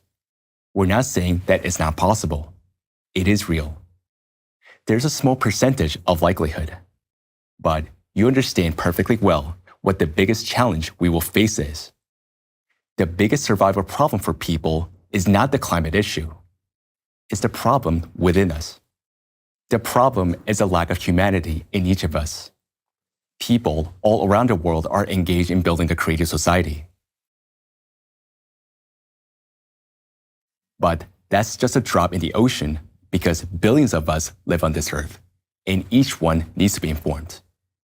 And while many people hesitate to stretch their mental faculties once more to understand the obvious and put 2 + 2 together, volunteers of the Creative Society around the world are doing everything they can. Because they truly understand the danger of our planet and we, along with it, are facing. Many people wonder where we get the money for everything we do. On this note, I'll share with you a recent life example. Not too long ago, a volunteer from the Creative Society, a talented musician named Gregory from Georgia, participated in promoting this conference. He wrote a song about the Creative Society. He created a music video to help many Americans learn about today's conference and join us. Turned out that Gregory didn't even have the money to come shoot the video. We found out about this only recently, purely by accident, that Gregory had to donate his own blood to get the money for gas. That's what people do to deliver the truth to you in time so that the sea doesn't wash up your lifeless bodies on the shore just like it did to the Libyans. These are the real heroes. This is where the Creative Society gets motivation to take action. And this is just one example among many. Creative Society volunteers do what they do because their motivation isn't personal gain, but the desire to save humanity. Understanding the importance and seriousness of the information that will be presented at this conference, the information you're hearing today, Gregory donated his own blood. Today, he is a hero of America and a true volunteer of the Creative Society. He's not thinking about himself. He's saving America. He's saving you. He's just an ordinary guy with a big heart. You may not even know him, but he loves you so much that he sacrificed his own blood to save your life. That's the truth. He's paying with his blood for your chance at life because he understands that there are people like you, real Americans, thoughtful, intelligent, humane people who can hear and understand the truth. People who are worth it.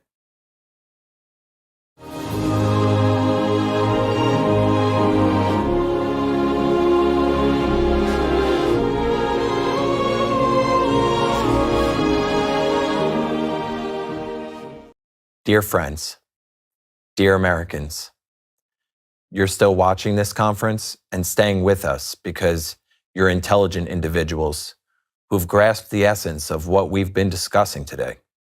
The people who are too simple-minded have already switched off this broadcast to seek entertainment elsewhere, watching reality TV shows or funny videos of cats and dogs. Only the thoughtful have stayed with us. You have remained, and it's only you, for those who represent the hope and stronghold of all of America, that we will now share the most crucial information. We understand the two options for addressing the climate collapse we discussed are challenging to implement. Therefore, based on everything mentioned above, we want to address you, dear Americans. We have realized that we must save what can realistically be saved. Most importantly, we must save the American elite.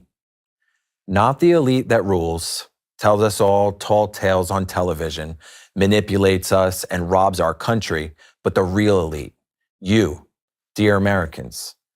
Those who think, those who are forward-thinking, are the hardest working people, those who built America as it is, those who have supported and continue to support it to this day.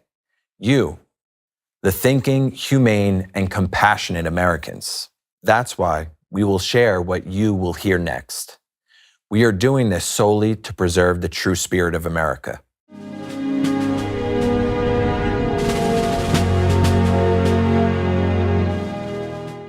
We were offered enormous sums of money for the information we're about to share with you. A representative of two corporations offered us $2 billion, $1 billion from each corporation to keep this information from going public and to make it the exclusive knowledge of these two corporations. Undoubtedly, $2 billion is a substantial amount of money. We are confident they would have offered even more if we had bargained. However, taking the money would be an unfair step, profitable for us, but unfair to you, the people of America. We choose to act as any true American citizen would and deliver this information to you. America means more to us than money. These aren't just pretty words. For us, this is the truth of life. Moreover, we wouldn't even have had the time to spend those billions due to climate catastrophes. All money will soon cease to exist, and then the climate will destroy us as well. Therefore, money is nothing. The most valuable is you, the intelligent people who can comprehend what we are about to reveal, react appropriately to this information, and preserve their lives. It is people like you who are the real elite. We believe our elite must be saved because, God willing, if our planet survives, only they will be able to rebuild the devastated America and restore its greatness. Why do we say devastated? Because no matter what we do or which model we adopt, America will be devastated. We hope not entirely, but a significant part will suffer regardless. Why? Because it's already suffering. Remember Hawaii, and not only Hawaii. The climate is already ravaging our America, and that's the truth.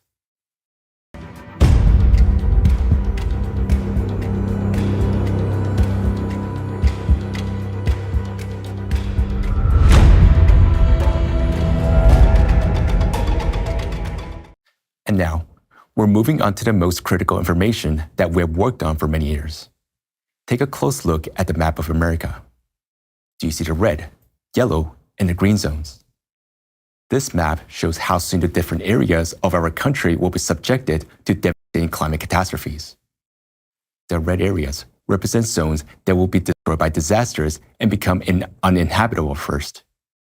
This could happen at any moment, but not later than 5 to 7 years from now. The yellow zones are places that will be destroyed somewhat later than the red zones.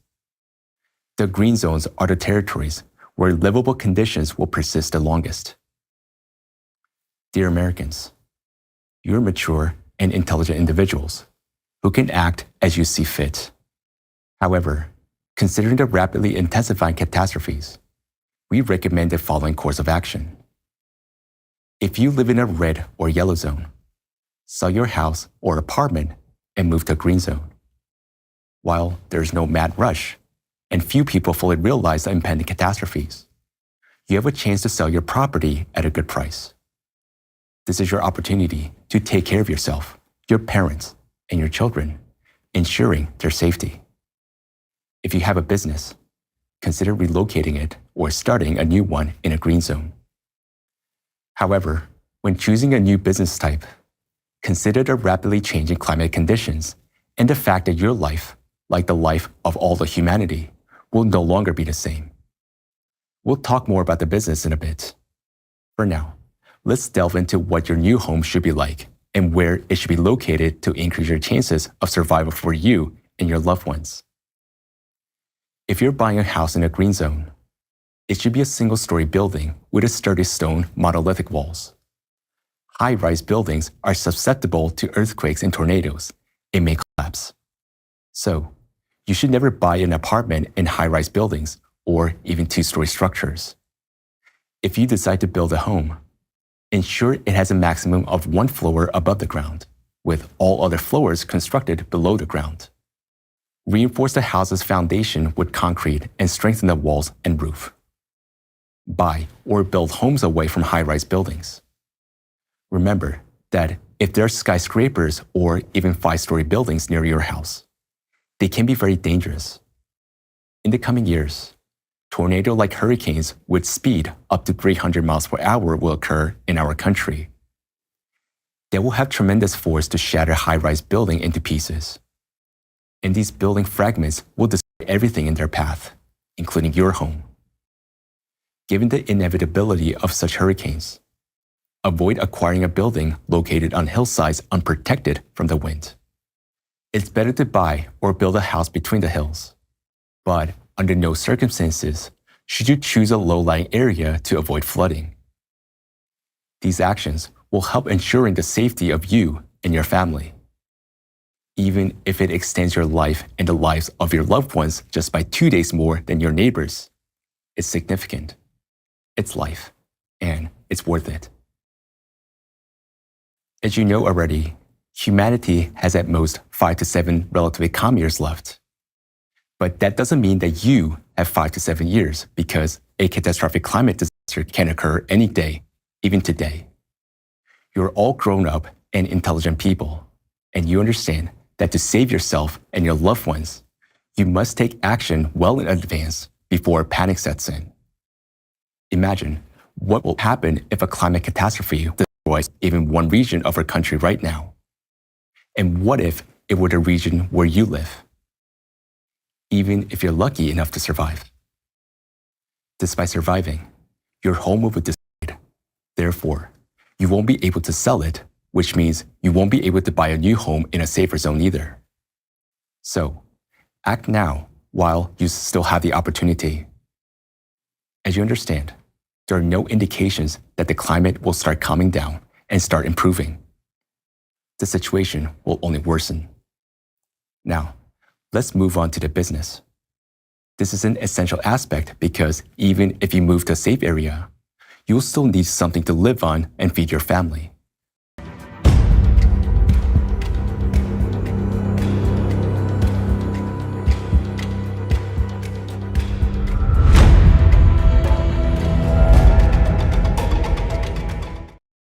Dear Americans, right now, we're giving you information that will help you to preserve your capital.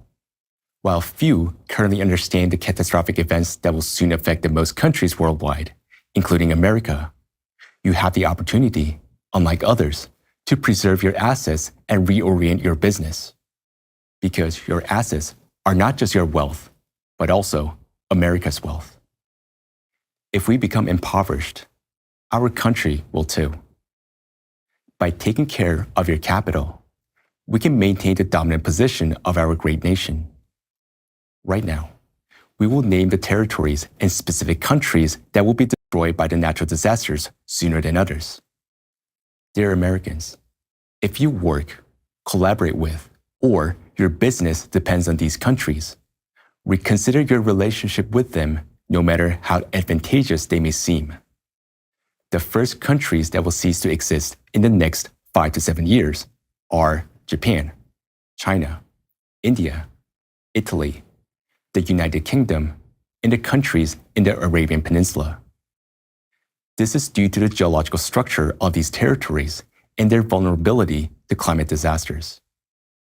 All other countries will survive a little longer, but ultimately, they will face the same fate. Today, China is the second largest economic entity in the world, an important member, producer, and investor in the current international system. Due to the increasing growth and frequency of climate disasters, China is already on the brink of economic crisis that could have unpredictable consequences for the entire global community. If the Chinese economy and industry collapse, global trade and production will face significant challenges. In many sectors of global production, there will be a collapse. Therefore, if you have an international investments and stocks in companies with production located in China, consider divesting them. You're intelligent people, and you can see what already is happening in China. You understand well that soon there will be no economy, no industry, and no China itself. In the near future, there will be only 2 small green zones in China where a very small number of people can reside. Another country that will be devastated by the climate disasters in the near future is the United Arab Emirates. Despite the vital role this country plays in international trade, the development of science and innovative technologies, keeping your assets there will be simply unprofitable. The entire territory of the United Arab Emirates will soon turn into an empty desert. The same fate awaits all other countries on the Arabian Peninsula. Look what is already happening in this region. This trend will worsen, and soon, everything that emerged from the sand will return into the sand. Given the geometric progression of disasters in this region, which will only worsen, we would recommend withdrawing investments from this region and divesting of all real estates while it is still valuable. Dear Americans, if your business is somehow dependent on these countries, China, Japan, India, Italy, the United Kingdom, and the countries of the Arabian Peninsula, end your contracts, or you will lose your investments and income. If you value your money, get rid of the real estate in these countries while it can still be sold at a premium price, and while there's still something to sell. It is better to develop your business exclusively in green zones of America and other countries. Such businesses will survive and continue to generate profits in the face of climate collapse. Even a small-scale production of essential goods in green zone will remain relevant. Focus on businesses related to essential goods that will be needed in survival conditions. Acquire what you won't lose. Even if you own the world's richest and hottest international corporation, very soon, it won't do you any good. It is better to own the production of essential goods in a green zone than to control all the oil in the world right now. Soon, it won't be needed by anyone. You will see that more than 90% of the global production will cease to exist in 5 to 7 years. This trend has already started this year. However, we have not yet felt it because the halted factories have been replaced by the others. But soon, there will be no one and nothing to replace them because, due to climate cataclysms, the entire global production and the world economy will soon be destroyed. As for European countries, it's also not advisable to rely on them.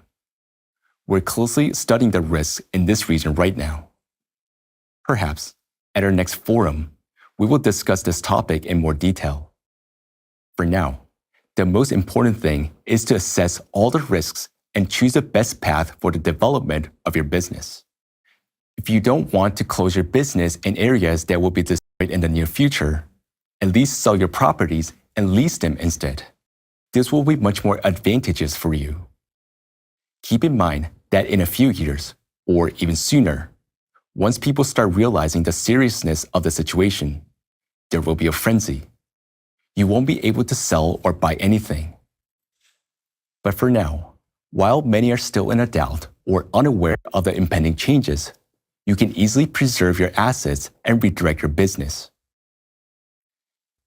When reorienting your business, consider that some industries will be the first to collapse.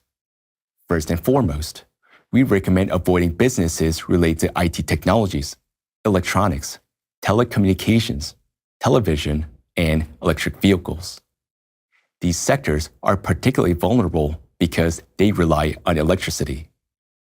In the face of the cataclysms that await us, there won't be any hope of having electricity.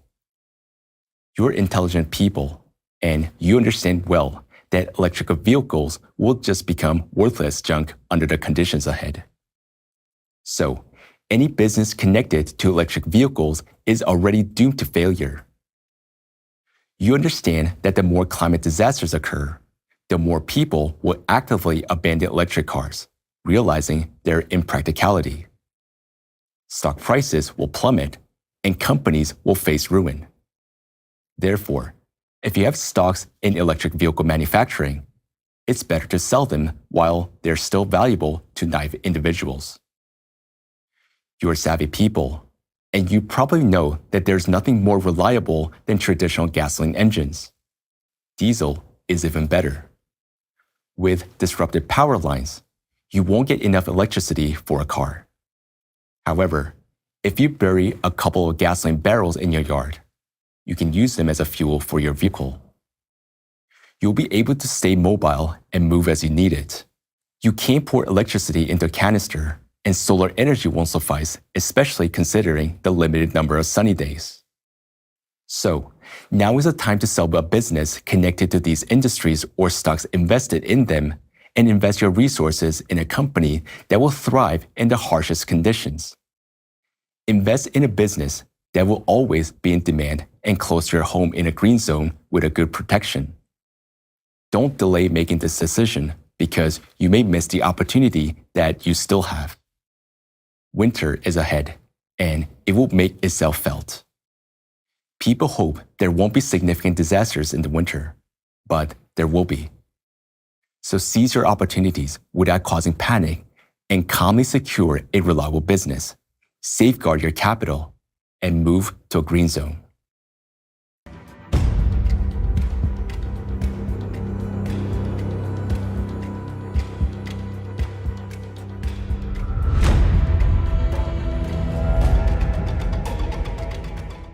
Let's now talk about money. How to keep your finances safe in a deteriorating economy. Firstly, remember that all the money you have in bank accounts stored as digital numbers can cease to be yours at any moment, meaning it could become inaccessible to you. That also applies to any cryptocurrency. Why? Because when electricity disappears, all electronic money disappears with it. You won't be able to use them, and there will be no way to prove that you ever owned any funds in virtual electronic accounts. As you already know, the electromagnetic field of our planet is critically weakening, which means our protection from dangerous radiation, such as from the sun, is diminishing. All electronic devices on Earth will fail if there's a significant solar flare. Today, we cannot say when exactly this will happen, whether this year, next year, or 4 years from now. But we confidently assert that it will happen. No electricity means no internet, no communications, not even satellite communication. And all your savings in bank accounts, all electronic money, all your stocks and securities will instantly become worthless. Will paper money have value in such conditions? The answer is no, considering the collapsed economy, destroyed banks, and the absence of any financial regulatory mechanisms. So, what will be valued? That which you can hold in your hands, that which you can exchange for food, water, and essential items. That which will not lose its value until its very end. And only one thing can meet all these criteria: gold. Historically, our psychology is wired to value gold. This is a well-known fact. When Christopher Columbus first encountered Native Americans in the Americas, they didn't have money, but by that time, they already respected and valued gold. It was already a form of trade for them. They were unfamiliar with European culture, where gold also held significant value. This tells us that regardless of culture, valuing gold is inherited in us as humans in our genes. Therefore, until the last breath of humanity, the only valuable metal for exchange will likely be gold. Not silver, not diamonds, not gems, not expensive paintings. Please don't fall for these baubles. There are too many of them in the world, and no one will need them. Only gold will be a stable currency until the end. Understanding this, the very first thing you need to do right now is to exchange all your stocks, cryptocurrencies, electronic deposits, and savings for a real tangible gold as soon as possible. Because if you have gold, you'll have the means to provide yourself, your family with food, water, and all the essentials. No paper bills, no matter which country they belong to, will help you in this situation. Only gold. After buying gold, the most important thing is not to store it in a safe of any bank, especially in a red or yellow zone. Otherwise, consider it no longer your gold. Your gold is the gold that is stored, at the very least, in a bank located in a green zone. And the most secure option is to keep gold a well-built safe buried at a depth of 6 to 7 meters in the basement of your own house, securely reinforced and located in the green zone. Then, you can sleep peacefully, knowing that you have gold that belongs to you, which can feed your family, extend your life. Remember, only what's at your hand will truly be yours.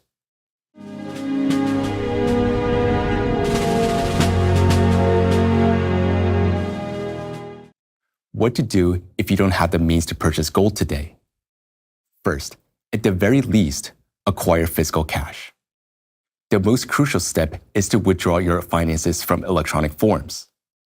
Remember that what's stored in electronic bank accounts in a red zone is not truly yours. It can disappear at any moment. What you have in gold within your reach in a green zone is yours. Anything in a red zone will be lost. Even what may be in a yellow zone will no longer be yours. If you can convert your financial assets into gold, start by getting rid of any stocks. Suppose you hold stocks in large corporations, especially those related to high-risk countries, China, Japan, Italy, India, and the United Kingdom, and countries in the Arabian Peninsula. In that case, the best thing you can do is sell the stocks of these corporations and buy gold. It is crucial to start doing it right now. Why? As the destruction from the global catastrophes escalates, an increasing number of people will come to understand and see what we're talking about, recognizing the real economic breakdown and assessing the risk of losses. Naturally, people will begin by selling off stocks in all companies, and prices will plummet. At the same time, gold will experience a colossal price surge because of all the increasing demand and frenzy surrounding it. Therefore, within just 5 years, your stocks may allow you to buy 100 times less gold than you can buy today. This is why we emphasize the need for immediate action, while the general public may not fully grasp the seriousness of the situation, while your stocks are still valuable, and while the price of the gold has not yet skyrocketed. Seize this moment, sell your stocks, and buy gold.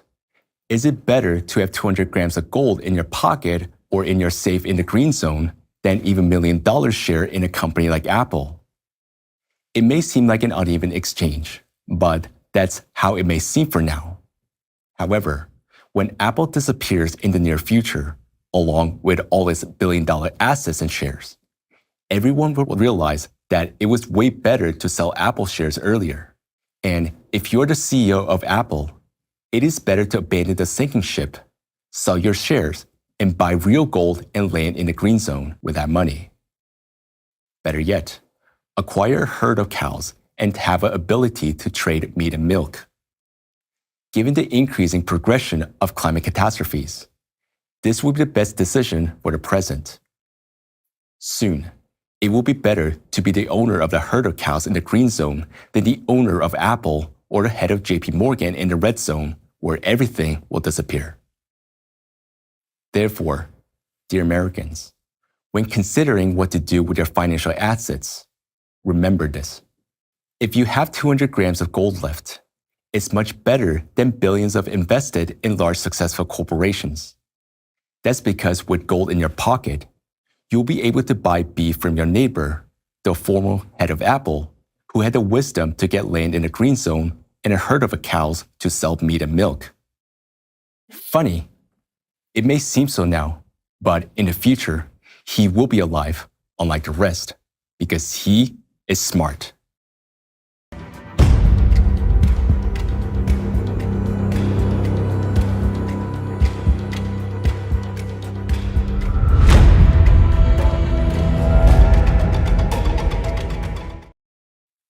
We all consider ourselves very intelligent, but when it comes to taking care of our own safety, do we have the intelligence to do so?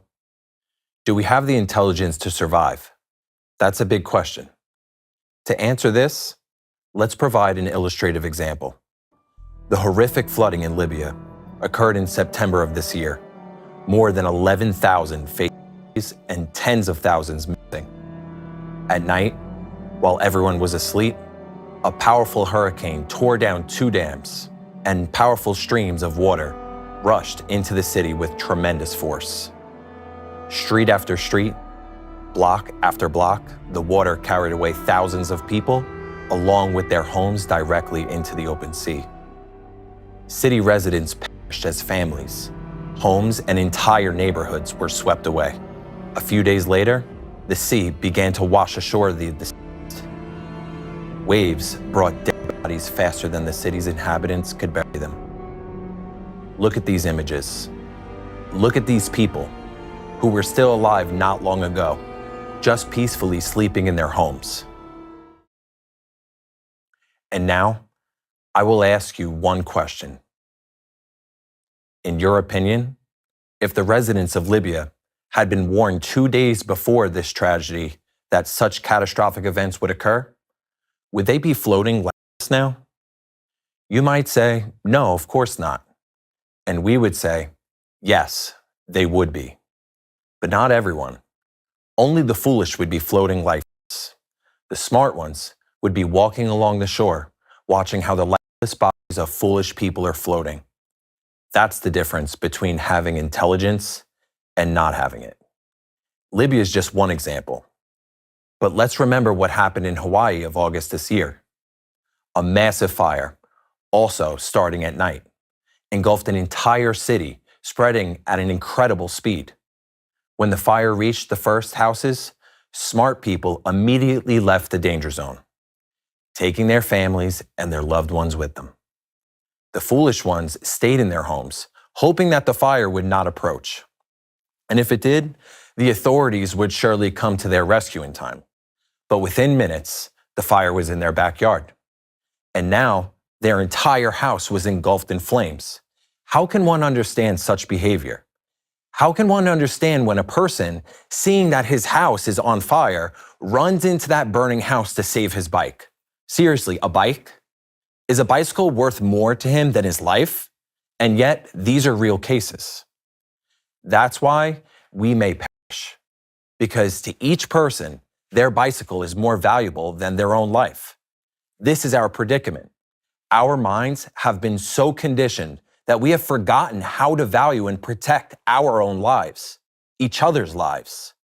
This is what will lead to our future demise.